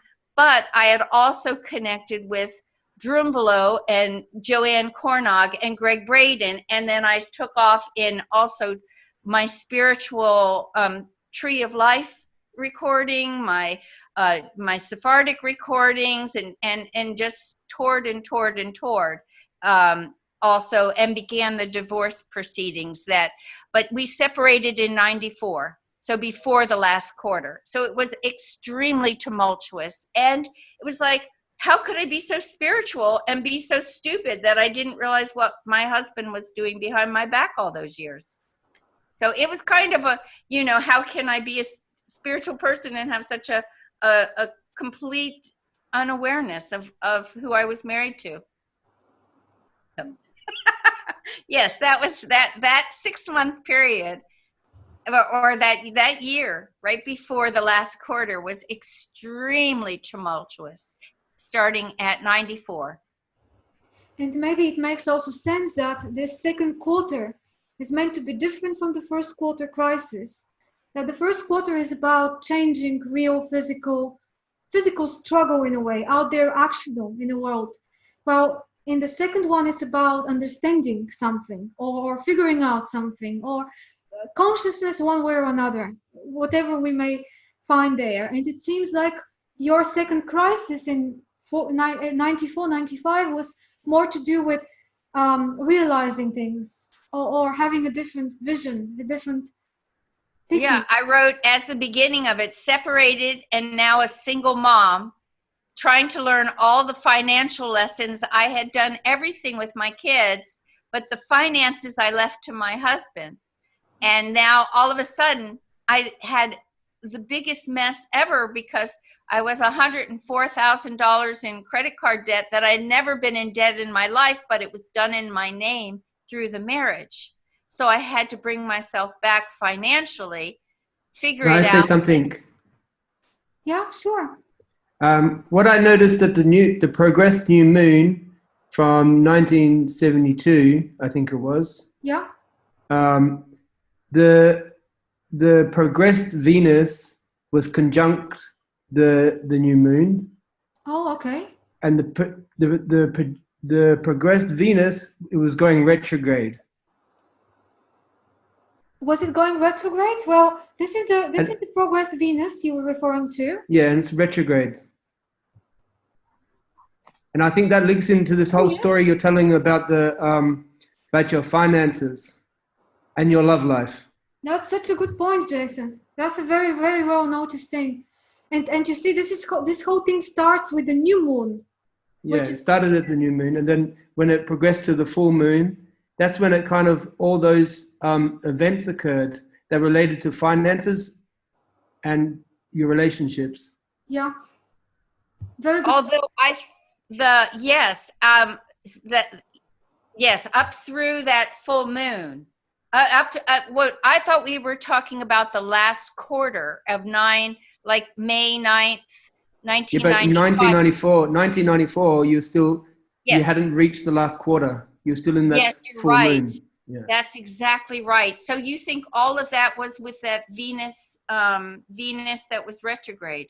Well, yeah, I think it's linked with it. Yes, I think others will probably agree with us that this is very, very well spotted by Jason, because Venus was part of your story of the new moon anyway from the beginning, because it was conjunct the new moon. And yes, it is retrograde, we can see here. And that really is a big deal, because it's to do both with finances and money and relationships. And the death of my father, who was my closest male, and he was such he was so solid with helping me with my finances. He was one that was the particle physicist, but he was like so detailed, so cautious. And then for him to be killed through a medical carelessness was ironic. I just went to your progress chart sometime 94, September 94. I don't know if that was a good month to choose, but just to see what was going on at 94. And you see that Venus had moved away by progression now in the opposite direction, because it's retrograde. So Venus had crossed to Aries in the first house. And what do you have here? You've got Saturn-Neptune conjunction. You see here, the Saturn-Neptune conjunction is opposite the Venus at that moment, the progress Venus. And Saturn-Neptune conjunction is in the 8th house. Yeah.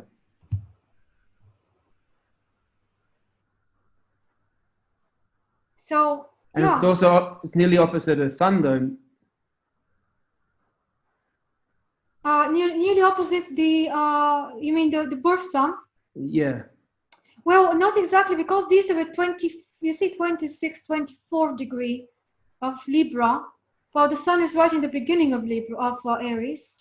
Yeah. But the Venus by progression had reached at that point. So mid-Aries. But just before that, in what month in 94 did it happen, Lauren? Which part? The death of my. When you discovered the fraud. October 13th. Oh, in October. Yep, October 13th is when I heard a voice that said, "Open this letter from the bank." So yeah, I'm pretty much there. So. And I always think maybe that was my father. He had already passed. Could have been, yes. Yeah, so that's how things were at the time, where everything, we may need more time to take a look, but if you guys spot anything that's relevant.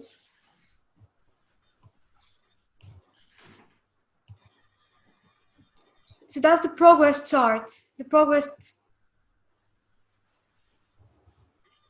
Right. And by the way, Lauren has Venus retrograde by birth as well. Yes. It was kind of meant to be from the beginning, wasn't it?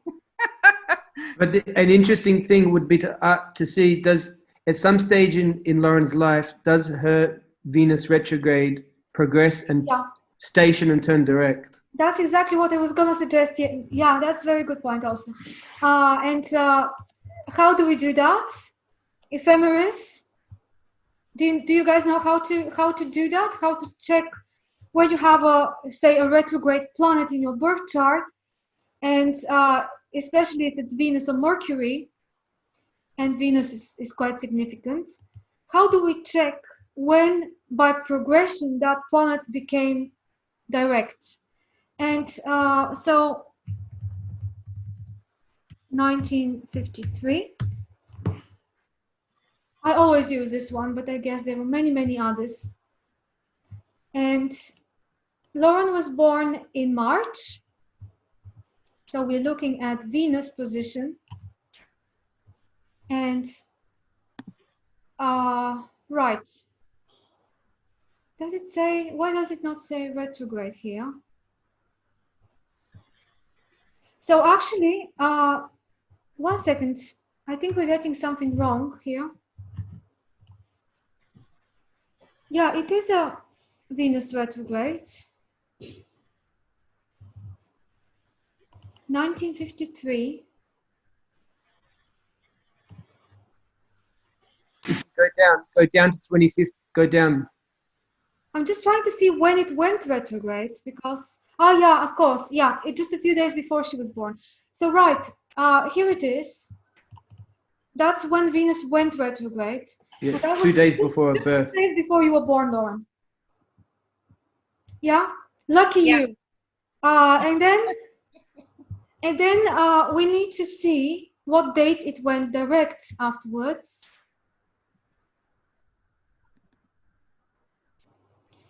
So the 5th of May. The 5th of May is how many days after you were born is the question. How many days after the 25th of March?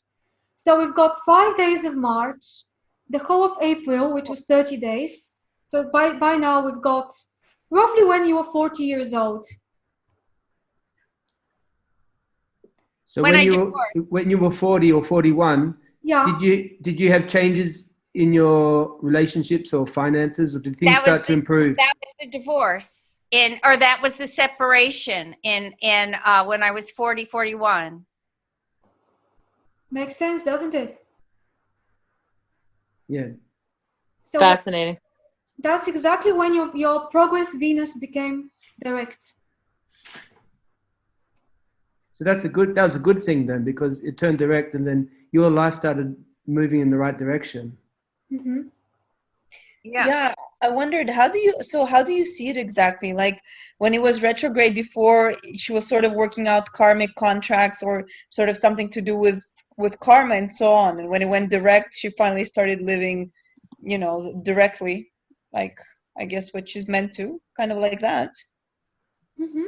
Oh yes, something like this. I guess we can say that, for example, when during those 40 first years, it was by progression and by birth, both retrograde. It was displaying as a Venus retrograde, which can mean so many different things. But in your case, Lauren, maybe it was to do with the fact that in this love department plus money department, you had a lot of, well, we have to see what aspects also Venus makes by birth to get the full picture.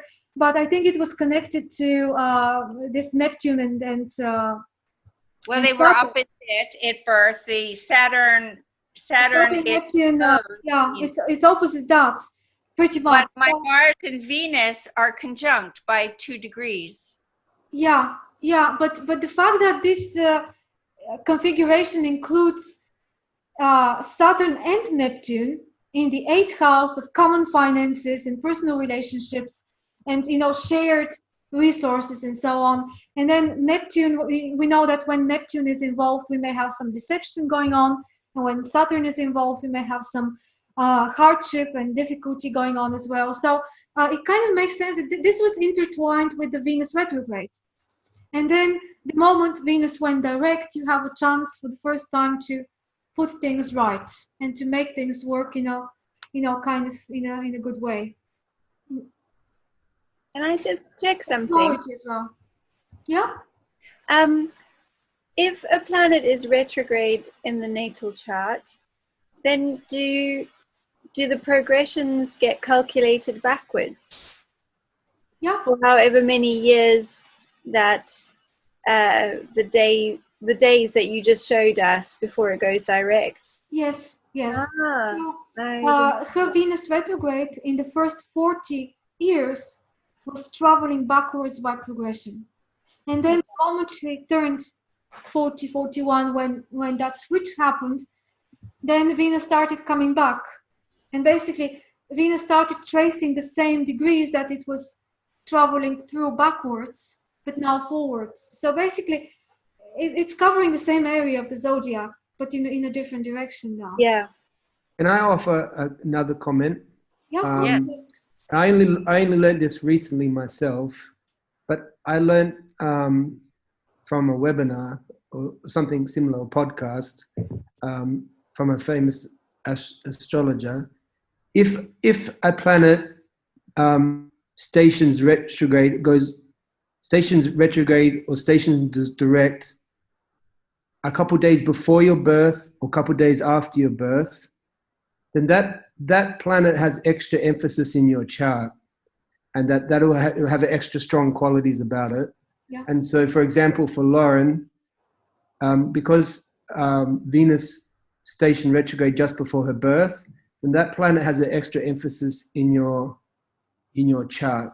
Mm-hmm. For me, for example, I have Saturn in the third house. Saturn stationed direct 2 days before I was born. So Saturn gets given a lot extra emphasis in my chart. And that can work for anybody. Applies to everybody. Yes. Yes, that's another very good point. Thank you, Jason. Yeah. And Lauren, maybe you can check the degree of your Venus, the Sabian symbol of your Venus, as we can now see from many angles how important that planet is. okay, let's see it. It's would it be 2 or 3 there? 2. It's 2. Well, you can check that in your own time if you want. I was just trying to make the point that it's important to check the symbols, I guess, when we have something so it's involved in your progress lunation cycle, and in the chart it's very significant. So that planet is really strong there. I also recently learned that if you have a day chart, then Jupiter tends to be quite a positive energy in your chart, and if you have a night chart, then Venus would tend to show up quite positively in your chart. So I don't know if that adds another layer. Possibly, yeah. I'm not very familiar with traditional astrology and the sect options and so on, but maybe we can have another view, because this is a night chart. Lauren's chart is a night chart. So following what you're saying, Gabrielle, I guess you want to say that Venus now is the one. I mean, how you interpret positive, I guess, could vary. I guess it's not about positive or negative, but it's about significance, some sort of significance. Yeah. And I think we can see that Lauren has a very strong positive Venus as well, from many different directions. The voice, which is related to the sign Taurus so much. And, your looks, your talent, your expressions, everything is very, I can see a very strong Taurus energy there. Positive one. It's an electrical storm. An electrical storm. Yeah. For the cosmic power able to transform all the implications of natural existence. Yes. Well, I guess, Lauren, you can do the table for yourself, adding up all of those details, because I just wanted to show you something. Don't get too bogged down to read what's what, because that's not, this is too much details. But I wanted to show you what emerged extra for me when I did that, when I took the time to do this table. When I also entered the degrees of the sun in those phases, in those times, all of these red ones here that I've marked in red, are actually turned out to be, and also I've got a few red ones in the actual lunar degrees throughout the different ages of my life. The red ones correspond to actual degrees of the zodiac where I've got planets in my chart or something in my chart. So for example, and this was really strange to discover because we've got 360 possible degrees things can fall into. And I found so many coincidences. For example, you can see I had my new moon phase pretty recently when I was 28 in 2015. But then in 2011, there was this waning crescent phase just before that.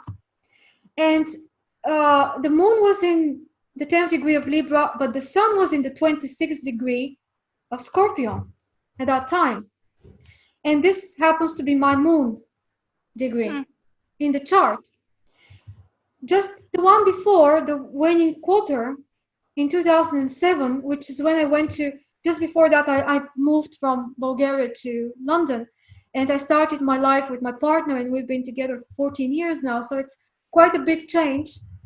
At that time, the sun was in the same degree as my partner's ascendant, which I found very interesting. And then I had a Venus conjunction as well with the previous one. So there are many instances like this. So I think when you do, if you decide to do that for yourself, you may discover additional correspondences and layers, which are very relevant. I mean, this symbol is extremely relevant to what happens in my life at that time.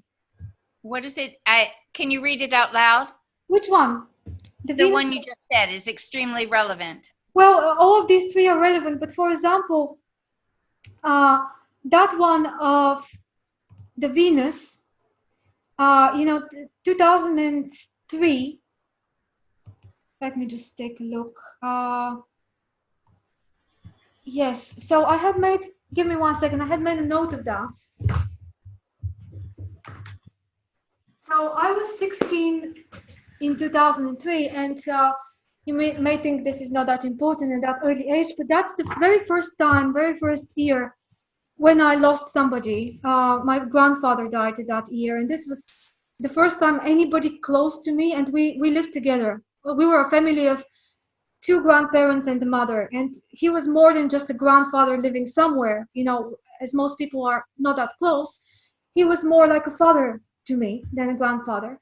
So that's the year when he died, and this is so the moon was in the 2nd degree of Cancer, and the sun was in the 18th degree of Scorpio. And this is the degree of my Venus.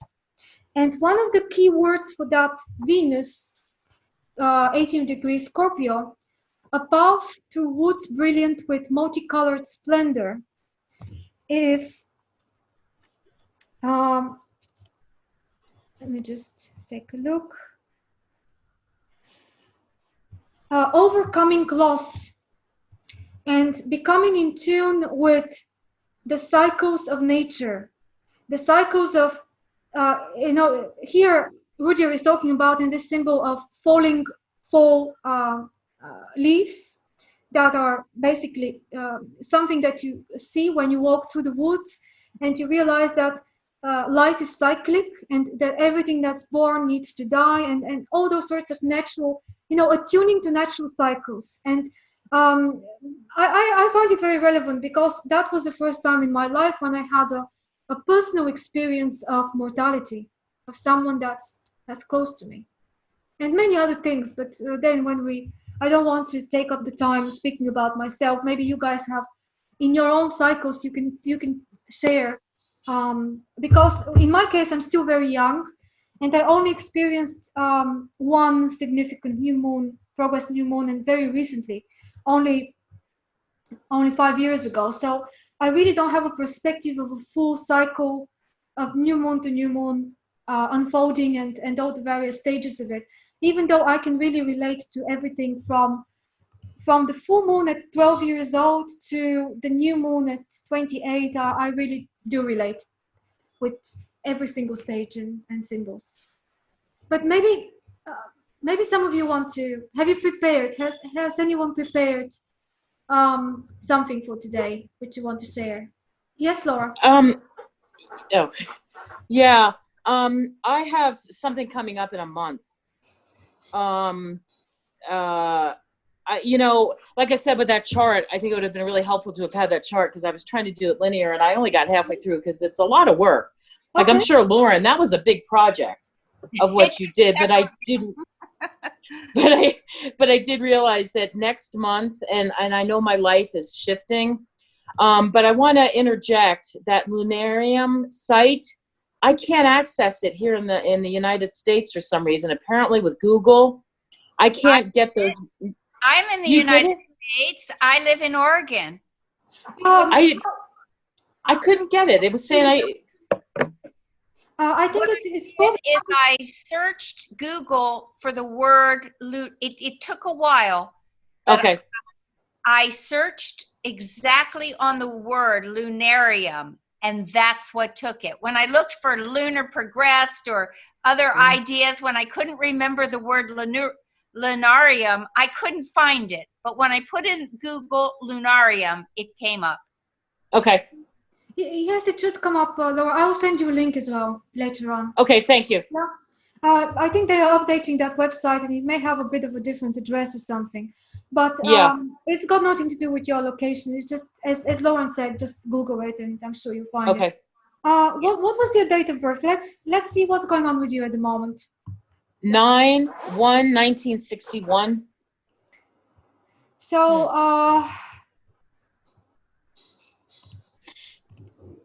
I'm gonna. I don't know if you guys can see that, but it's saying. Yeah. So, sorry, Laura. Which date in September was it? 9/1/1961. The first. Okay. Time? 7:55 a.m. 55. Okay, and United States again? Yeah, Pennsylvania. I think it was Eastern time. Yeah. Okay. Now, this is the same thing for Laura. Here we're starting with the new moon. So in 70, when you were, 9 years old? When you were 9 years old, you had, for the first time, a progress new moon happening. But maybe that wasn't that significant because you were very young, right? And then you had the next one in 1999. Do you remember anything significant changing in your life in 1999? 1999 was a huge, significant change for me. Absolutely. In what way? Was that December 16th? Oh, well, I wouldn't stick to the date, to be honest. Okay. I wouldn't stick to the date exactly because it tends to be the year that's significant. Sometimes the date, I mean, even though some people have reported, oh my God, I think exactly on that date something happened, but I think it's this effect of the progress new moon happening has a bit of a longer span, I guess over the course of several months, similar to how transits of slower planets work. Yeah. 1999 was a very significant year. My mother died in August. Same month again. I moved so much. I did Sundance. It was a 4-year commitment with the Lakota people. I danced my last dance that in August. I moved. My life was in an upheaval. I moved from Arizona for living there 16 years back to New York and stayed there for a couple of years. So 1999 was a very pivotal year for me.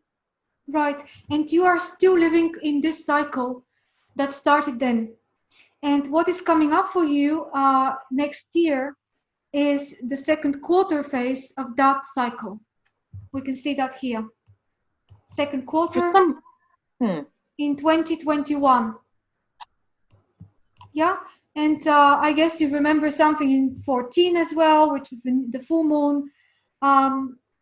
Do you see the stages reflected somehow in these years here? Yeah, the 2014, I have to really kind of think about it. It's just a really tough time all around. And I guess what's happening next month for me is that my progressed moon is moving into my 11th house. So that's different than these 8 phases that you were talking about, or 4, Yeah. whatever the Yeah. case is. Well, all these things need to be looked at in conjunction, isn't it? So let's check very quickly. For example, the 18th of July, 2021, as a progress chart for Laura.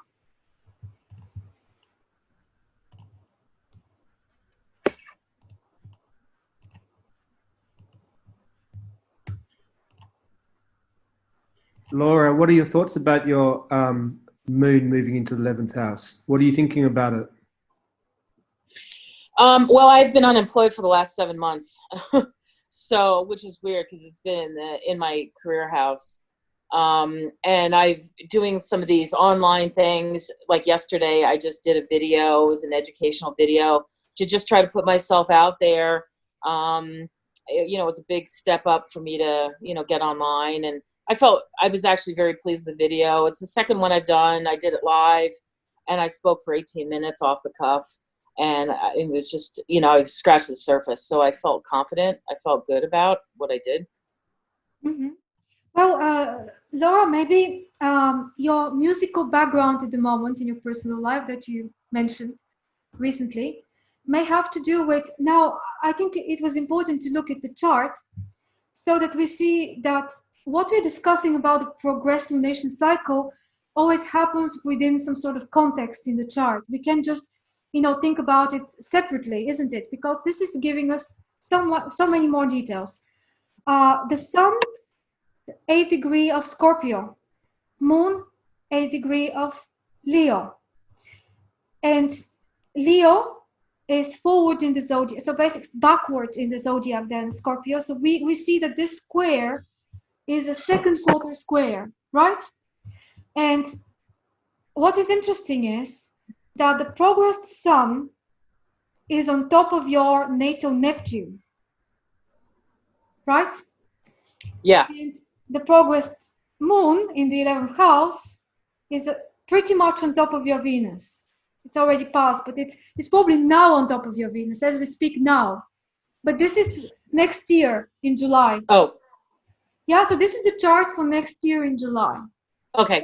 When you're going to have exactly the quarter, exact square between the progress moon and the progress sun. And I guess the line of thinking we need to adopt is connected to Neptune being on the sun and Venus being so close to the, and probably many other things going on in the chart at the same time. I hadn't picked up that progressed moon on top of the Venus and then it being square. I've been conscious, I was born with the Sun-Pluto conjunction. Yeah. And now my progressed sun is going to be conjunct Neptune. So it's like, these are like really big energies I'm dealing with. And now you're talking about a square. So it's like, I appreciate the advanced warning on that.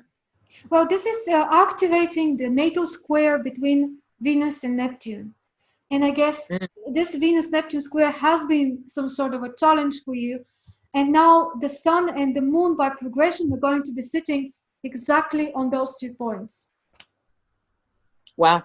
So it's not just about having that phase of the progress lunation cycle happening. It's also activating something considerable in your chart.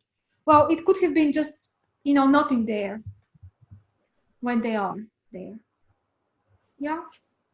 So I think this I'm curious if anybody has any insights onto that.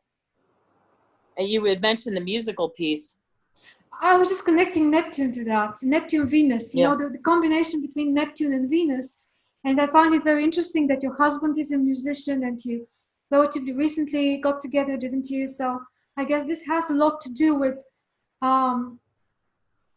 that aspect in the chart and it being activated by the progress moon. It's fascinating. It really is. I know. And then Lauren, you've got all that music too. Yeah. Yeah. And Venus involved, and Neptune involved. Lauren has a Neptune-Venus opposition, don't you, Lauren? And here we've got a square. Yeah, I have Saturn and Neptune conjunct. Yeah. And I think they oppose my Mars and Venus conjunct, Yes. my natal chart. But still we have an interaction between Neptune and Venus going on. Yes, just because they're opposed doesn't mean they don't talk to each other. Mm-hmm.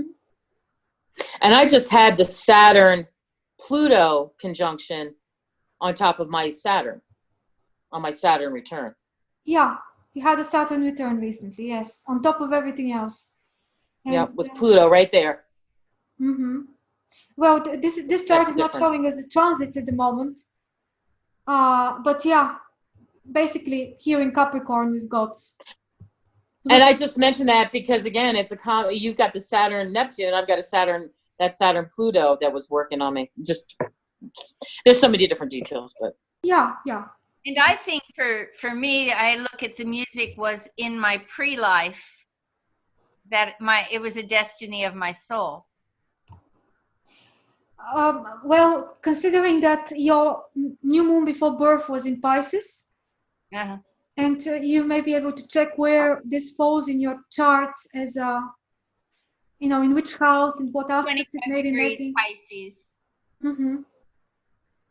And if there are any planets that are making aspect to that progress new moon by, natal, prenatal new moon. Mm. Yes. Anyone else wants to share something from your cycle? Thank you. Thank you too, Laura. I just, again, I have a question just to check something. So I put in my details into the Lunarian web site. Mm-hmm. My new moon was, my last new moon was 28th of November 2010. And then I went to astro.com to put that date in for natal and progressions. And I was expecting the moon and the progressed moon and the progressed sun to be on top of each other. Mm-hmm. But they're not. They're quite a few degrees apart. So I don't know if I've done something wrong. Are you sure you entered the right time zone when you calculated your chart here? They didn't have what I was looking for, but I'll double check that. I'll try something else. That's what may have given you, well, first of all, you have to have the right time zone here. And then on astro.com is very important for the reference place for the calculation of the chart. When I go back here, there is this reference place. And for that to be your birthplace. Because if you now move to another place and you enter that, then that's going to give you a difference. And with the progressions, every single hour is important and it changes the position of the progressed moon. Okay, I'm going to double check all of those Okay, details. what is do you want to do that? So do you remember something you would like to share with us from that last new moon? To be honest, I couldn't pick out. I think I had, I think that was the year that I had a big emotional crisis. But that period of my life has kind of all blurred into one. So I can't talk as eloquently as some of the others at the moment about that. No problem. So you give me a reason to show something here. If you just want to check the date and the chart for your very last progress new moon, you can do it from here, straight away kind of thing. And now, if we choose Gabriela as an example, you basically just choose from the list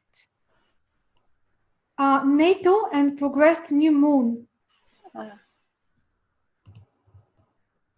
And that's going to give you just the very latest, very last time. And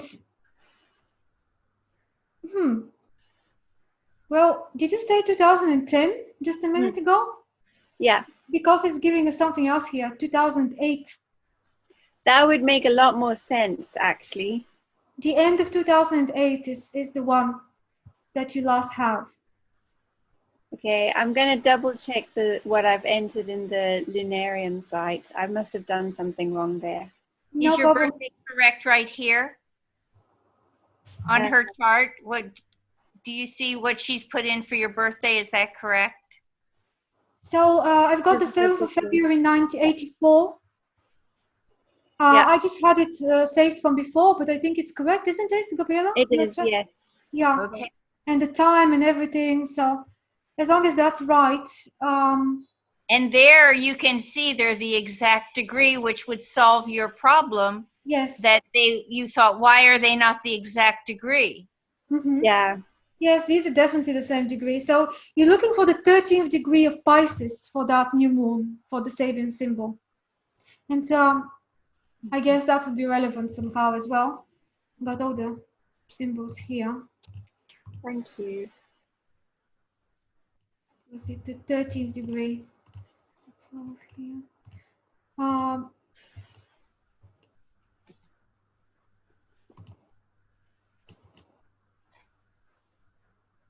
This is the symbol. Hang on, I'm having the same problem as, oh, there we are. Okay.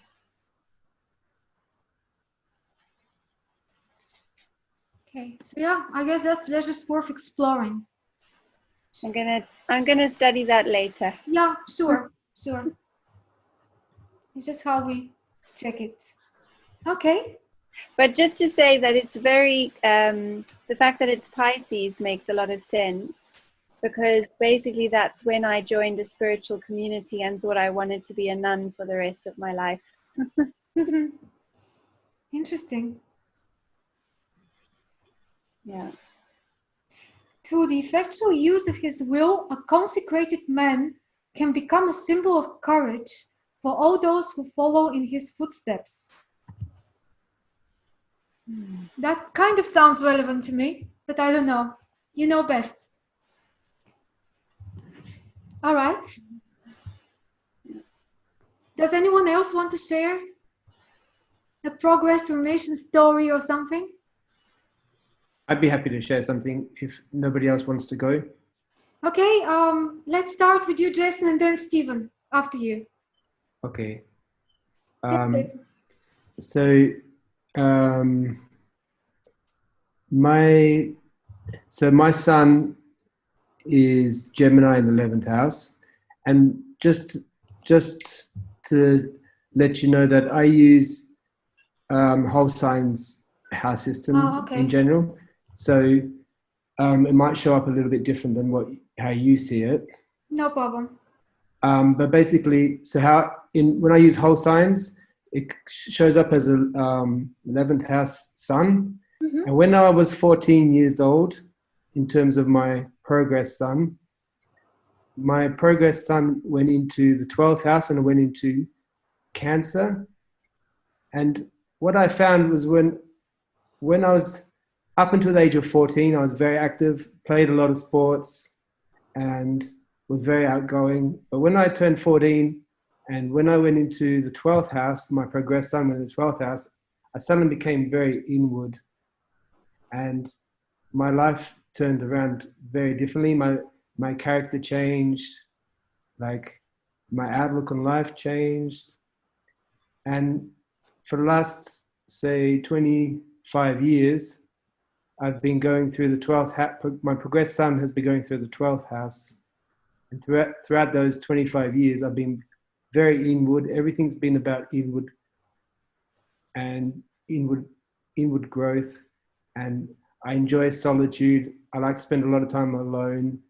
I live in very remote places, and I like that kind of thing. Whereas a lot of people would prefer to be sociable and things like that. I actually like solitude and being by myself and being reclusive. Mm-hmm. And then what I found is that last time we talked about my progressed new moon, which I started at age 24. That was also started in the 12th house too. So as the progressed from the progressed new moon, and now it's coming up to the full moon, I found throughout that 14 years, there's been a progression in me more and more wanting to be by myself, being more of an inward focus. So that's been growing as the moon's been growing in my progressed moon cycle. So we can see that at the moment you are experiencing, pretty much at the moment, you're experiencing a progressed full moon. This chart that you see on the screen now is the current progressions and transits of his chart. And the sun is in the 25th of Cancer here. The moon at pretty much the same place in Capricorn. Yeah. Right? So you are now at the full moon stage of that cycle that started for you in 2006 as a progressed new moon. But then also, even if you don't use the whole sign, but even if we look here, we can see that about 24 years ago, it was when your progress sun moved to Cancer. And that's correct. There may be a similar effect of going more introverted from moving from Gemini to Cancer. And I would attribute it probably more to that, to the change of sign, because with the progressed sun, it's really significant when it changes sign. Yeah. Probably a little bit more significant than when it changes houses, even though that's part of it as well. But I guess the moment it changed sign from Gemini to Cancer 24 years ago was when that switch happened. I 100% agree. The only difference is that because I use whole signs, when you change house, you also change signs. So they both change together. Yeah, I get that. Well, in any case, even if we use this, we see that there is a bit of just a several years difference then from the moment when you change sign to the moment when it would change, house as well. And still in the last 20 something years of your life, you were Cancer in the 12th house. Yeah. So I found that really interesting. When I learned that for the first time, it was very, very interesting because it related very strongly to what my experience of as a teenager and my experience of becoming a lot more inward. Mm-hmm. And how I see in my future in, say, 10, 15 years' time, when my son goes into Leo, how I imagine what it would be like is that I'm going to become more outward again, and that I'm going to be willing to share a lot of what I've learned from my inward growth sort of thing. Maybe some sort of a sage role or some sort of teaching more in a larger scale kind of thing where you're more exposed. Yeah, that's what I think. More sharing of what I've learned, sharing with others. And also now with the progress full moon stage where you are in the beginning of the second half of the cycle. And that second half of the cycle is meant to be about sharing and about knowledge and wisdom, isn't it? Yeah. Not that much about action. Yeah, you're correct. So I think that links quite well with the progressed sun and the progressed moon. Yeah. What about the progress moon being so exactly conjunct transiting Pluto at the moment? I find that very interesting. And obviously the transiting Pluto is exactly opposite the progress sun.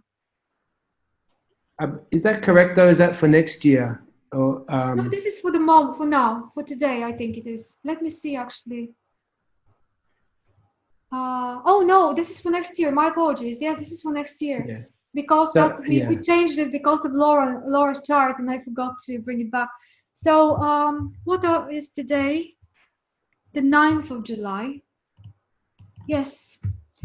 In the year 2020. Yeah. Amazing attention to detail, Jason. Yeah. Okay. So we discovered that next year is going to be quite. Yeah, so I think it's going to be very significant next year. Very significant next year, yeah. It just by some sort of chance we got to the exact time when your progress sun and moon will be opposing, but that's next July. Yeah. Yeah, I guess it will be an eventful year. Many people report even more significant changes in their lives at the full moon stage than at the new moon stage. So yeah, It'll be very interesting to see. So if we're still in a group next year all together, we can check in next year. Yes, we'll be waiting for you to tell us what's up. Also, can I just say the obvious, which is with the North Node in the 12th house, that would give a evolution towards being more alone and enjoying your time to be alone and be quiet. Yeah. Do you think so? Because it's in Leo. I know. I've got the North Node. I've got the opposite of him. I've got that South Node in the 6th house in Leo, and the North Node in Aquarius in the 12th house. And I was noticing his were opposite, but still, I think just by the placement of where it is, that that he would be enjoying in this life. You know, the past tendency is to be of service in the 6th house to the community, and the evolutionary point of the North Node, True Node, being in the 12th house of contemplation and mystical alone search. Yeah, you're actually very spot on, Lauren. That's correct. And then when if you look at the Sabine symbol, I can't remember off the top of my head, but it's the old man. I think this one is correct. I'm not sure, but it's the old man on his rocking chair, sitting back, thinking and contemplating. Or maybe it's my ascendant. Sorry. But still, ascendant would be very important to your North Node. Yeah. Yes, both of them. So this is the North Node degree about the woman that's keeping up with the times. And if we look at Aquarius, the South Node is about a deserter from the Navy stands suddenly aware of a dawning truth. Yeah. Freedom is never the result of compromise. I don't know. The interesting one though, I think, was my ascendant. All right. If we can have a quick look at my ascendant, if you don't mind. 13 degrees. Are you sure that this is your ascendant degree? Have you? Yeah. All right. So that's 13th of Leo.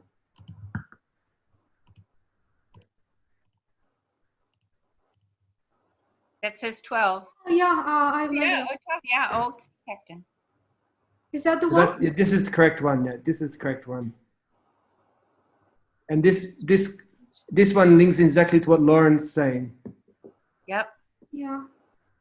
So you would be sitting at the front porch contemplating about life and spiritual matters in the 12th house. Yeah, that's pretty cool. That's pretty cool, yes. Okay. Maybe we should give the word to Stephen now. Stephen, we can't hear you. Okay, there. Now we can. Unmuted. Okay. Yes, I guess I have some general questions about background premises. He's talking about progressions, the collective view. Well, in terms of using progressions, because of the computers, I find a real personal inclination to do solar arc progressions. Mm-hmm. Now, when I do solar arc progressions, I'm going to get a different position of my moon, basically because of that correction factor that's distributed across all the planetary movements, which will include the transiturians as well. Now, in that particular regard, getting back to the idea of the lunation cycle of this new moon, this was an exercise for me. And, I have solar fire and I have Sirius. It took me a bit of while just to find my new moon before birth, and the Sirius had it. I didn't know how to do the Astrology stuff and stuff like that. However, what was striking me is I'm on the cusp of being 7 years old. And so I'm thinking of it from the axiom, what's these new cycles about? All these things about the 20s, 30s, and 40s. I'm approaching the end of my life. I got 25 years left about this life. My moon phase was gibbous at birth. So I was looking at, well, why don't I look at the progression of the gibbous phase? Don't worry about the new moon cycle. I don't need another hamburger served to me while I'm trying to consolidate and integrate the information that's already accumulated in the experiences of my life. So for myself, I did the exercise and said, okay, let me progress this, not to a new moon phase, but to the gibbous moon phase as a progression, utilizing my solar arc progression rather than just a standard progression. And again, some of these things, and back in the earlier days of 70s and 80s, there were no computers, couldn't do these things by hand. It was hard enough just erecting a chart using a Neil Michelsen's tables of with the ephemeris. But now with the computer, there's a lot more opportunity to get into mathematical stratagems that weren't available even 10 years ago. So in that particular regard, my question is, what's the difference between using the progressed calculations versus solar arc, and why does it always have to be the progressed new moon? Why can't the person just use the moon phase at the time of birth? I guess you can. This is what you feel resonates more. I see where, I mean, this makes sense to me what you're saying, that if, for example, someone was born on a full moon, then it's probably going to be more significant what happens on the next full moon in the progressions, isn't it? But the idea generally, and this is not mine, that's how I understand what Rudyard proposes, is that the new moon is a symbolical new beginning of a cycle where the light of the sun, or the energy of the sun, symbolically gives something to the new moon that is then starting a journey forward, and during that journey it's distributing and using that beginning stage energy. And this is exactly the point of the symbolism of the journey. If I'm looking at end of life consolidation, I ain't doing no new journeys. I want to be able to look at the consideration of consolidation and integration of what my life has already journeyed. But then what Rudyard is saying is that if you happen to be born sometime after a new moon happened, anytime after a new moon happened, you are under the influence of that new moon energy, regardless of what stage of that cycle then you were born in. You were just under the influence of what was unfolding in that stage. But what was unfolding was connected to the beginning of the stage, to the new moon. So that's why the new moon before birth is... The influence is primary rather than secondary. Now, after certain years of birthday, this new moon emphasis is going to be more secondary because I'm carrying the momentum. When I was born, there was nothing I could do about a gibbous full moon. I mean, a gibbous a lunar phase. But however, by the time I got into my 40s and 50s, this gibbous moon phase had a lot more relevance to what I was actually doing in my life. Of course, because what happened is that after a certain time, you experienced your first progressed new moon, and that's when everything started being personal and something that you can control and something you can give an expression of.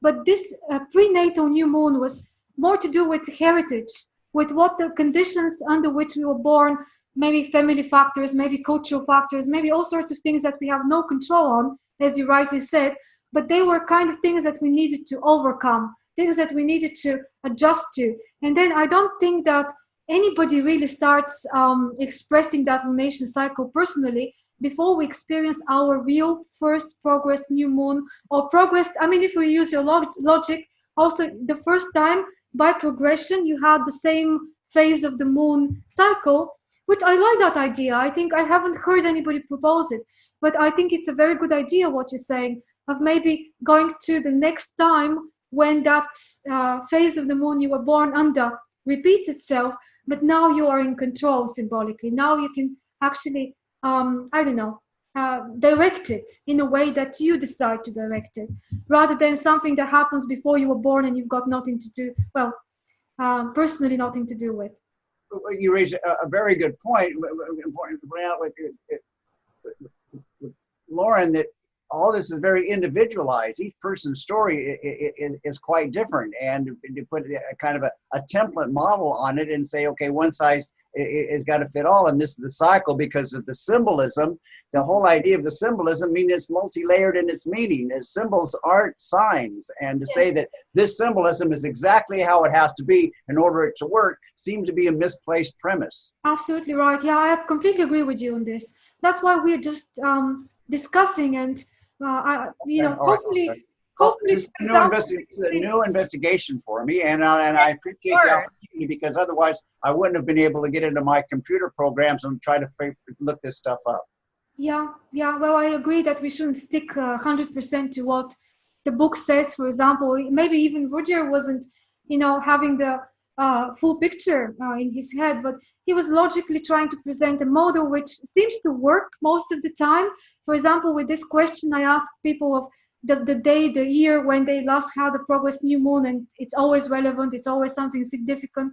But maybe you've got a point as well, that then if we become a little bit more precise, even more precise and even more personal, then we can investigate for every person when the stages when they experienced that phase of the moon, when they were same as when they were born, and that could be even more eventful for their life. That's actually a very good starting point for research, and thanks for suggesting it. I'm going to explore that idea from now on.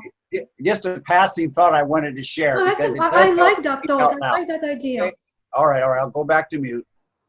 Oh, I wanted to ask him one more thing about whether he discovered, well, you were asking the question of the solar arc Yes.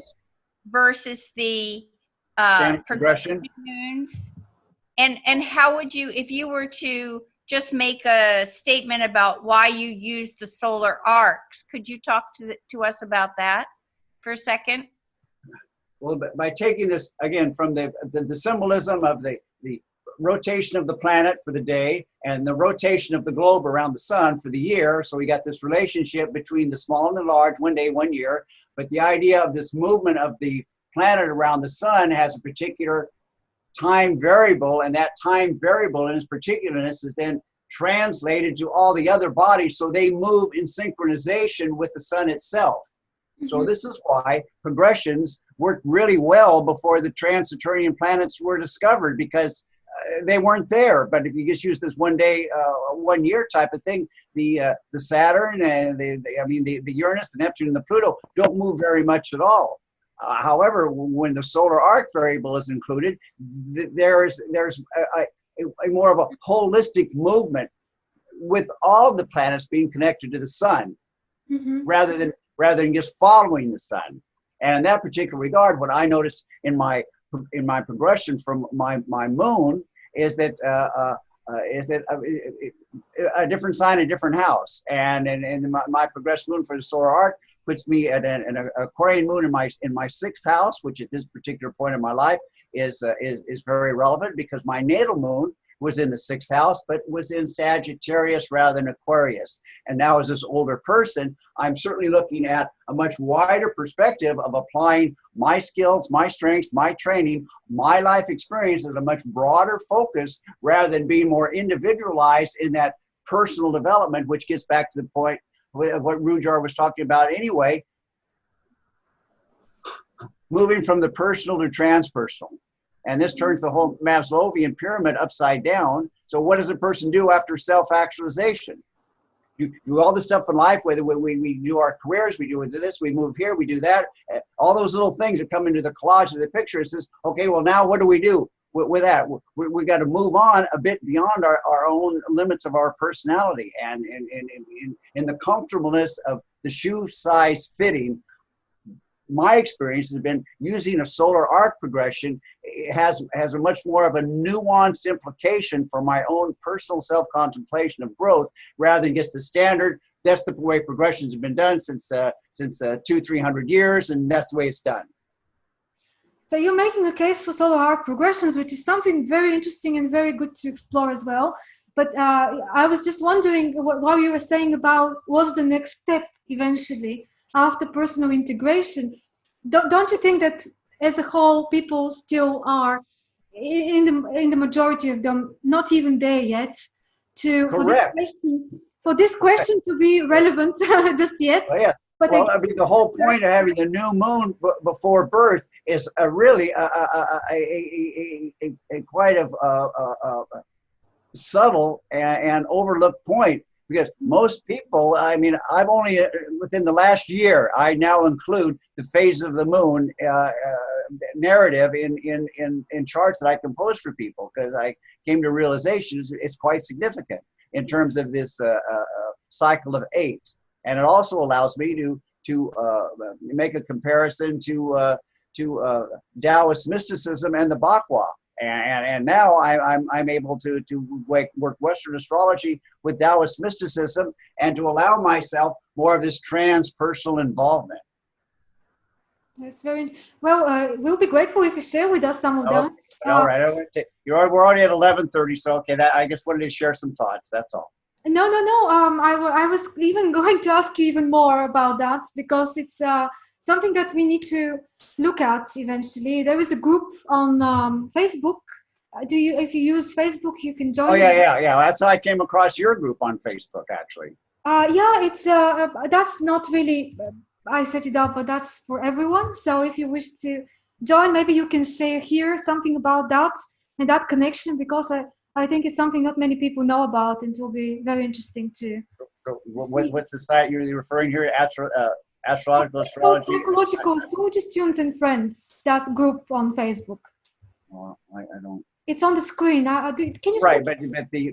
but the screen is truncated, and okay. Oh, I see. Okay. Okay. All right. Let me write this down. Okay. You got it now, yeah? Psychological astrology students and friends. And friends are always important. Okay. Well, thank you for that. Okay. So if you wish to share something there with us, pretty much everyone that's here, I think, is in the group.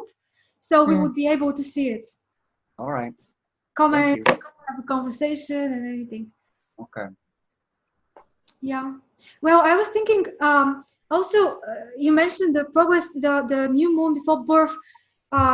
Sometimes I've noticed also that depending on how many days before the person was born, that new moon happened. Yeah. If we convert that to years, how is it called? Converse progression, when we go back in time. And let's say if it was 5 days before, and seems to be something that could be traced in the family situation of that person, usually the family, the parents' situation, five years before that person was born. And there seems to be like a history there. And some people say, well, for example, if they were the first child of this couple, and the couple met, say, 7 years before the child was born, that child somehow magically is born 7 days after the new moon. And you see what I mean? I discovered that very often has been something interesting. I had an astrologer ask me that question. What happened right before my birth? Mm-hmm. I think correlates with what you're talking about. So that gives me more insight. That may be one of the techniques astrologers use. I'm not that familiar with that, but that may be one of the techniques they use to do converse progressions and explore, especially if there is some sort of a trauma in the family. Say, for example, cases when the mother lost a child or something like this, sometime before that child was born, and we can somehow relate that to how many years, to how many days before the new moon. Can you imagine there are some people that find life boring and nothing interesting, and in this group it's like you can't find it. All we want to do, we're just one thing upon another is interesting, and various ways to look at this, look at the same. We can all see from different angles. Mm-hmm. Yep. And like somebody had mentioned something that I kind of jumped on was about the correlation between the progressed moon and Saturn and how they work together. Yeah. And I know I know several people with it in the first house. And I mean, that's a whole discussion in and of itself. It is, but that's so relevant because the two cycles are interestingly almost the same length. The transiting Saturn, which is a transiting planet, and the progress moon take almost the same time to make. Maybe if we notice in the chart, what is the aspect, if there is an aspect between our Saturn and our moon in the chart, this aspect kind of stays constant during the lifetime, pretty much, because they move at the same, the aspect between the progress moon and Saturn, and the transiting Saturn. And I'm very often thinking of that. I think Rudyard is talking about in the book about psychological complexes. I think you know that book. It's in Kodia as well. You can read it there. It's called Astrological. What was it when astrological perspective on into to psychological complexes, something like that. So he's explaining about the moon and Saturn as a couple. It's like the mother and the father figures in the early childhood development. And I guess this progress moon, which is personal, internal, emotional, personal development, has something to do with adjustment to living out in the world, the transiting Saturn, and learning about the world and trying to somehow participate in the big picture. So maybe that's why these two cycles have something to do with each other. I don't know what you think, but I always look at it that way, like the two different poles of what we need in order to grow up. A development of the moon function and the development of the Saturn function, but in kind of two different ways. And it's very interesting to me how the progression one, the moon, is actually the personal thing, what the moon is intrinsically. And the Saturn is a transit, which is more to do with what the environment gives you to work with and then how you respond to that environment.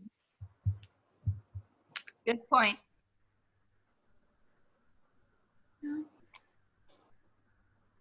With me, they were exactly, because I'm born in pretty much on the new moon, and had a Saturn return pretty much at the same time as a progress new moon return, progress moon return, which was, I think, interesting to observe together.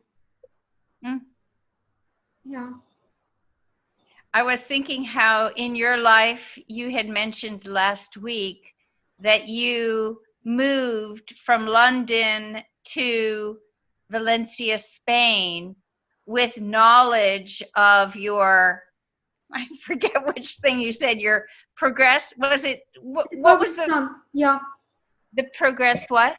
The progress sun had just moved to another sign. And I was thinking how that was, you know, my life it just has poured out, and now I'm backtracking it and seeing the correspondence. But I love that you are so turned on at a younger age that you can be an architect, you know, or build your architecture of your life based with the phases of life. Yes. I really admire you for that. Oh, well, there's nothing to admire. This is pure luck on my part. This is just to have discovered astrology at a younger age. And I was about 26 or 7, something like that. And this was literally like a year or two before all those cycles, you know, intersected.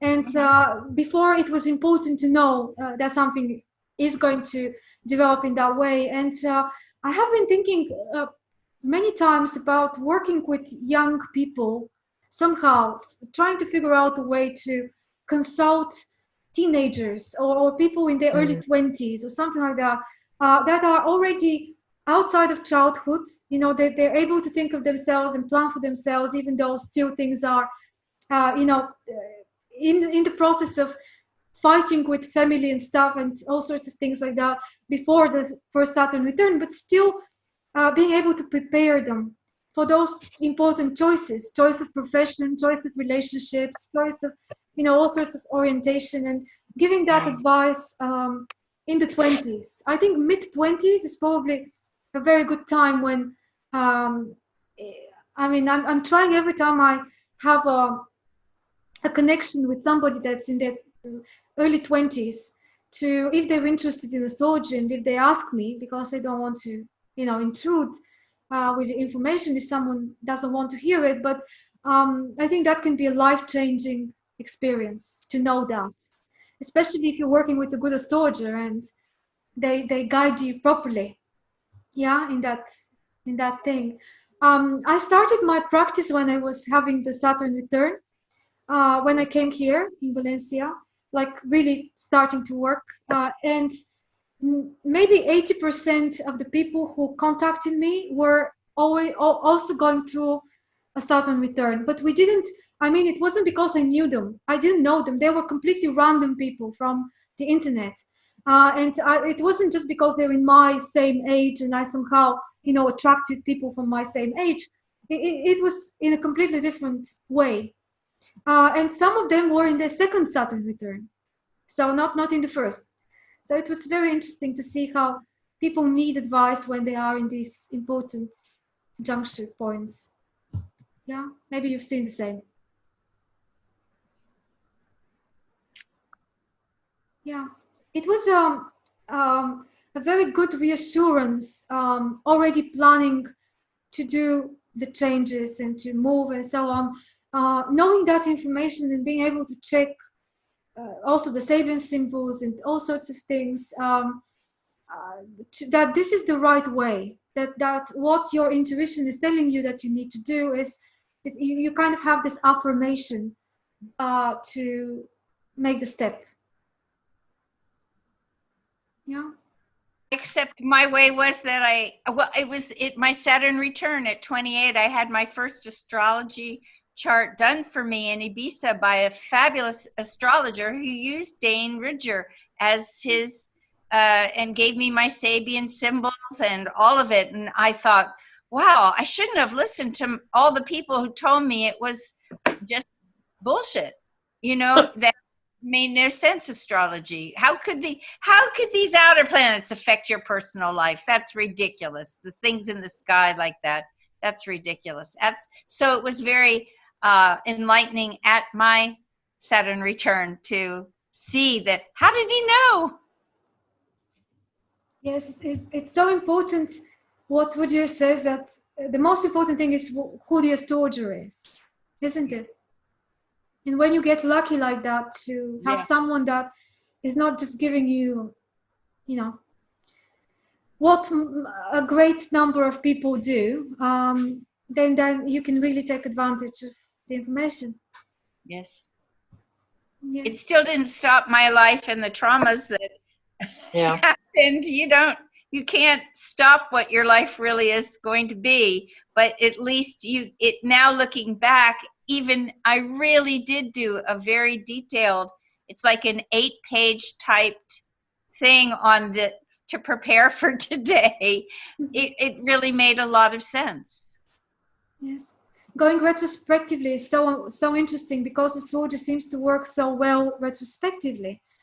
In the future, we can see where the general direction of things is going, but we can never know the details of, what's constituting the contents of the cycle, as Roger says. We only can see the structure, but when you look back, you can see both the structure and the contents, and that's making it so much more interesting to. I don't know what you guys think, but I'm so much more interested. I don't know. Enthusiastic about clarifying to older people why things in the past happened and why they were necessary to happen, and kind of giving perspective to the past of people that have lived longer, than trying to guess and give direction to people that want to see future progressions, transits, whatever we're looking at. Yes, the future is important, but maybe more when things are about to be reaching an important turning point. Let's say somebody is just 1 year before their Saturn return or something like that. But I don't see a lot of point speaking to a 22-year-old about their upcoming Saturn return at 30. I mean, it's just too early, and it's more possible to confuse the person and to make them try to plan every single step and try to think in those terms of, am I doing it right? Am I doing it wrong? Which is the truth is that it is by centering to your spirit and your intuition and your guidance from your heart and your soul that you make the choices of now. Yeah, exactly. And then if you have too much theory and information, and you just go from an outer framework. And I think the point of life is to really assess from the inside. Even, the surprises still come, the shocks still come, but the tools that you need to develop at all times of your life are to be balanced and centered and listen to your own, learn to listen. That's right. Oh, it can be really helpful when you see in the chart that something significant is coming up as a traumatic experience potentially, and to warn the person that they should try to look at it as a stage of something, as a turning point, as an opportunity to do something with it, rather than as a complete tragedy of some sort. And that can also help a lot, because when I do a chart, and I'll just look at what are the transits that are pick out two that are just about to happen that would affect the person. But mostly I am doing for them the natal. Yeah. I always look at natal progressions and transits together, because certain repetitive patterns come up always. It's like what's concentrating on the transit is the same planet that's affected by progressions, and then when we trace that back to the natal, we see that that planet is somehow by birth, I don't know, triggered or difficult or whatever.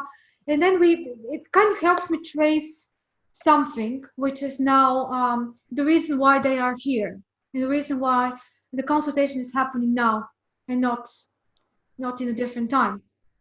But it's I don't know, it's probably everything is so personal. Everything depends so much of who we are, is what we're going to concentrate on. Our charts personally as well.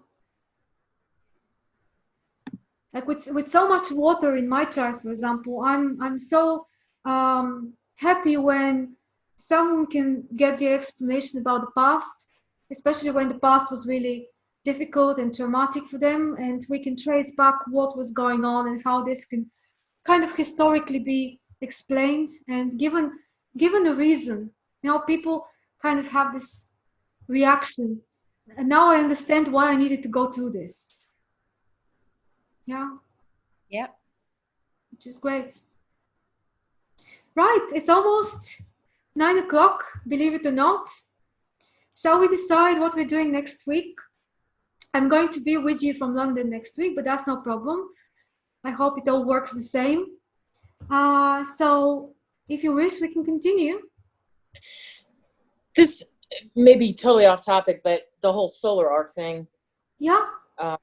That's kind of where I'm moving into next personally. And you, Stephen mentioned the solar arc. I don't know if that's something to discuss. Understanding midpoints. That was interesting. Also, solar arcs, and another topic of discussion I would like at some point to do is that Jason mentioned. I do equal houses, and find that what I love. And I guess from my geometry, I love it. And then maybe we could talk about the way that you do it and do some kind of class on that, or I don't know, but that was my idea also. Equal versus, what do you call your type that you do, Radalina? It's Campanus, but Campanus is one of a group of house systems, which I think is called, how is it called, Dwayne? This is escaping me, maybe you know. So the equal house is zodiac based system, while the others are, it's just I forgot the word at the moment. Was it quadrant? The quadrant houses. Quadrant house system. So anyway, I'm not saying that has to happen. I would be happy with the solar arc. I'm just putting out a topic, another of interest. That's great. Well, and like, because you had gone on to Astro.com and you've played around with some different things, and that's something I still haven't even had a chance to do. I don't know if that's something as a group to play with some different things, like talk about, compare and contrast some of the different house systems, or some of the fun features that's available on Astro.com. I don't know. I'm just making suggestions. Yeah, we actually kind of started building up on this every time we speak, because we look at something different there, and it's kind of accumulating over time. But we can do that. I suggest, if you want, we can do, for example, if we choose solar arcs for next time. Can I ask you, Stephen, would you like to maybe have a bit more to share with us next time about it, because I don't use that method very much. I know it, it's very interesting, but I don't feel like I know enough. And I think many other people will have it as a new topic kind of thing for them. So would you like to somehow present it to us a little bit in the beginning? Well, I'm certainly not in a position to hold my hand up and say I know enough myself, because I'm coming from a point of just trying to familiarize myself, and that was why I just introduced the topic, making a distinction between standard secondary progressions and using the solar arc, especially for the detailed mathematics that these progressions are all about. Mm-hmm. Yes. Well, okay, you don't need to be an expert on it. Okay, all right. If you but are shared conversation within a week, yeah, I can make some cross-referencing and come back and present some material that, kind of, it's nothing is ever exact in this stuff. It's all about veiled ambiguity. That's great. Thank you. We would be very grateful. I mean, you don't have to make a presentation or anything like that. No, but I'll collect some information. And you know what? As a participant, what I'll do is I'll start learning something about it. Me too. Me too. Yes. That's the thing, is as I participate and I know the topic for the next week, I've heard the words, but I haven't a clue what it really means. Yeah. So. Okay. Any suggestions about books on solar arc progressions? Anything that we can look at? Well, the Google will have a lot of lookups real quick. Okay, I know that Frank Clifford has one. I think Frank Clifford is very much into solar arcs. Standard text, yes. Yeah, I haven't read it. I haven't got it yet, but I may take it now. And yeah, I don't know about another one, but let's make some research, everyone on their own time, and we can share what we found next time, each other, if you want. And I want to say, as that invite was going out to Stephen, is that a white Tara behind you? Your white Tara was starting to it just. That's Sarasvati and Manjushri. Well, it was talking. It was talking. Okay, well, very good. She strums a lute. Yeah. All right. All right. Well, so next week, solar arcs. But then the idea about house systems is great as well. So we can maybe do that the following week. Yeah, whenever. It was just in my idea of a topic.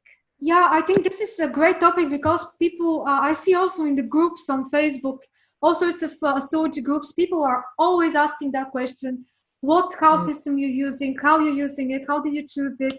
So exactly. I think it's great if we have this is what I look at, is we can discuss why people prefer and what they like about a system. I don't, like when we do are we still doing our exchange on Sunday? Of course, yeah. I'm up for it. Yes, good. So anyway, we're each going to do it our own way that we're familiar with. Mm-hmm. So yes, Lauren and I are doing an exchange of readings where I'm going to be using Campanus and she's going to be using full house system. So that would be very interesting for me. Very fun. I'm so excited. I've already done yours. I started as well. Again, but I can't wait to share what I've done. That's great. I can't wait to. Well, thank you everyone for today. It's already very long. I'm sorry to keep you again. But Dwayne, it was great. Yeah, tell me. I just wanted to point out, in case people miss it, on the chat, I've posted 2 graphics. Mm-hmm. One is the mandala with the keywords that you were looking for, Lauren. Great. Yes, I already downloaded it. Oh, you did? Okay, and also the lunation, progressive lunation tree graphic. Oh, I don't have that one. Oh, I want that one. Okay. Yeah, and I don't know how to do that. It says it was attached, but I don't know where or how to get that. Okay, guys, don't worry. I'm going to send it to you, and this time I'm not going to forget. Last time when I sent you the email with the recording, I forgot to attach the chat, the thing from the chat as well. So now in the next email tomorrow, you're going to get 2 transcripts. One from last time and one from today. Great. Is it possible you put that chart together of everybody? Can you send that too? Which Is that one? possible? You were correlating all the different charts of us participants and what the correlation, I think you were looking at the conjunctions. I did not send it to you last time with the Sabian symbols. I think you did send it because I had it. Okay, I didn't. Take a Maybe look not. at your email. Okay, thank you. Maybe, I if wanted to it's make not sure there, I have it. If it's not there, I'll send it to you again. No problem. All right. Thank you Well, all. thank you. Thank you too. I can't wait for next week. Beautiful this has been. Yay. Dwayne, thank you so much for the great presentation. You're very welcome. My pleasure. See you all Thank next you. week. Thank you. Good night. Okay. Bye-bye. Bye-bye, Thank you. everyone.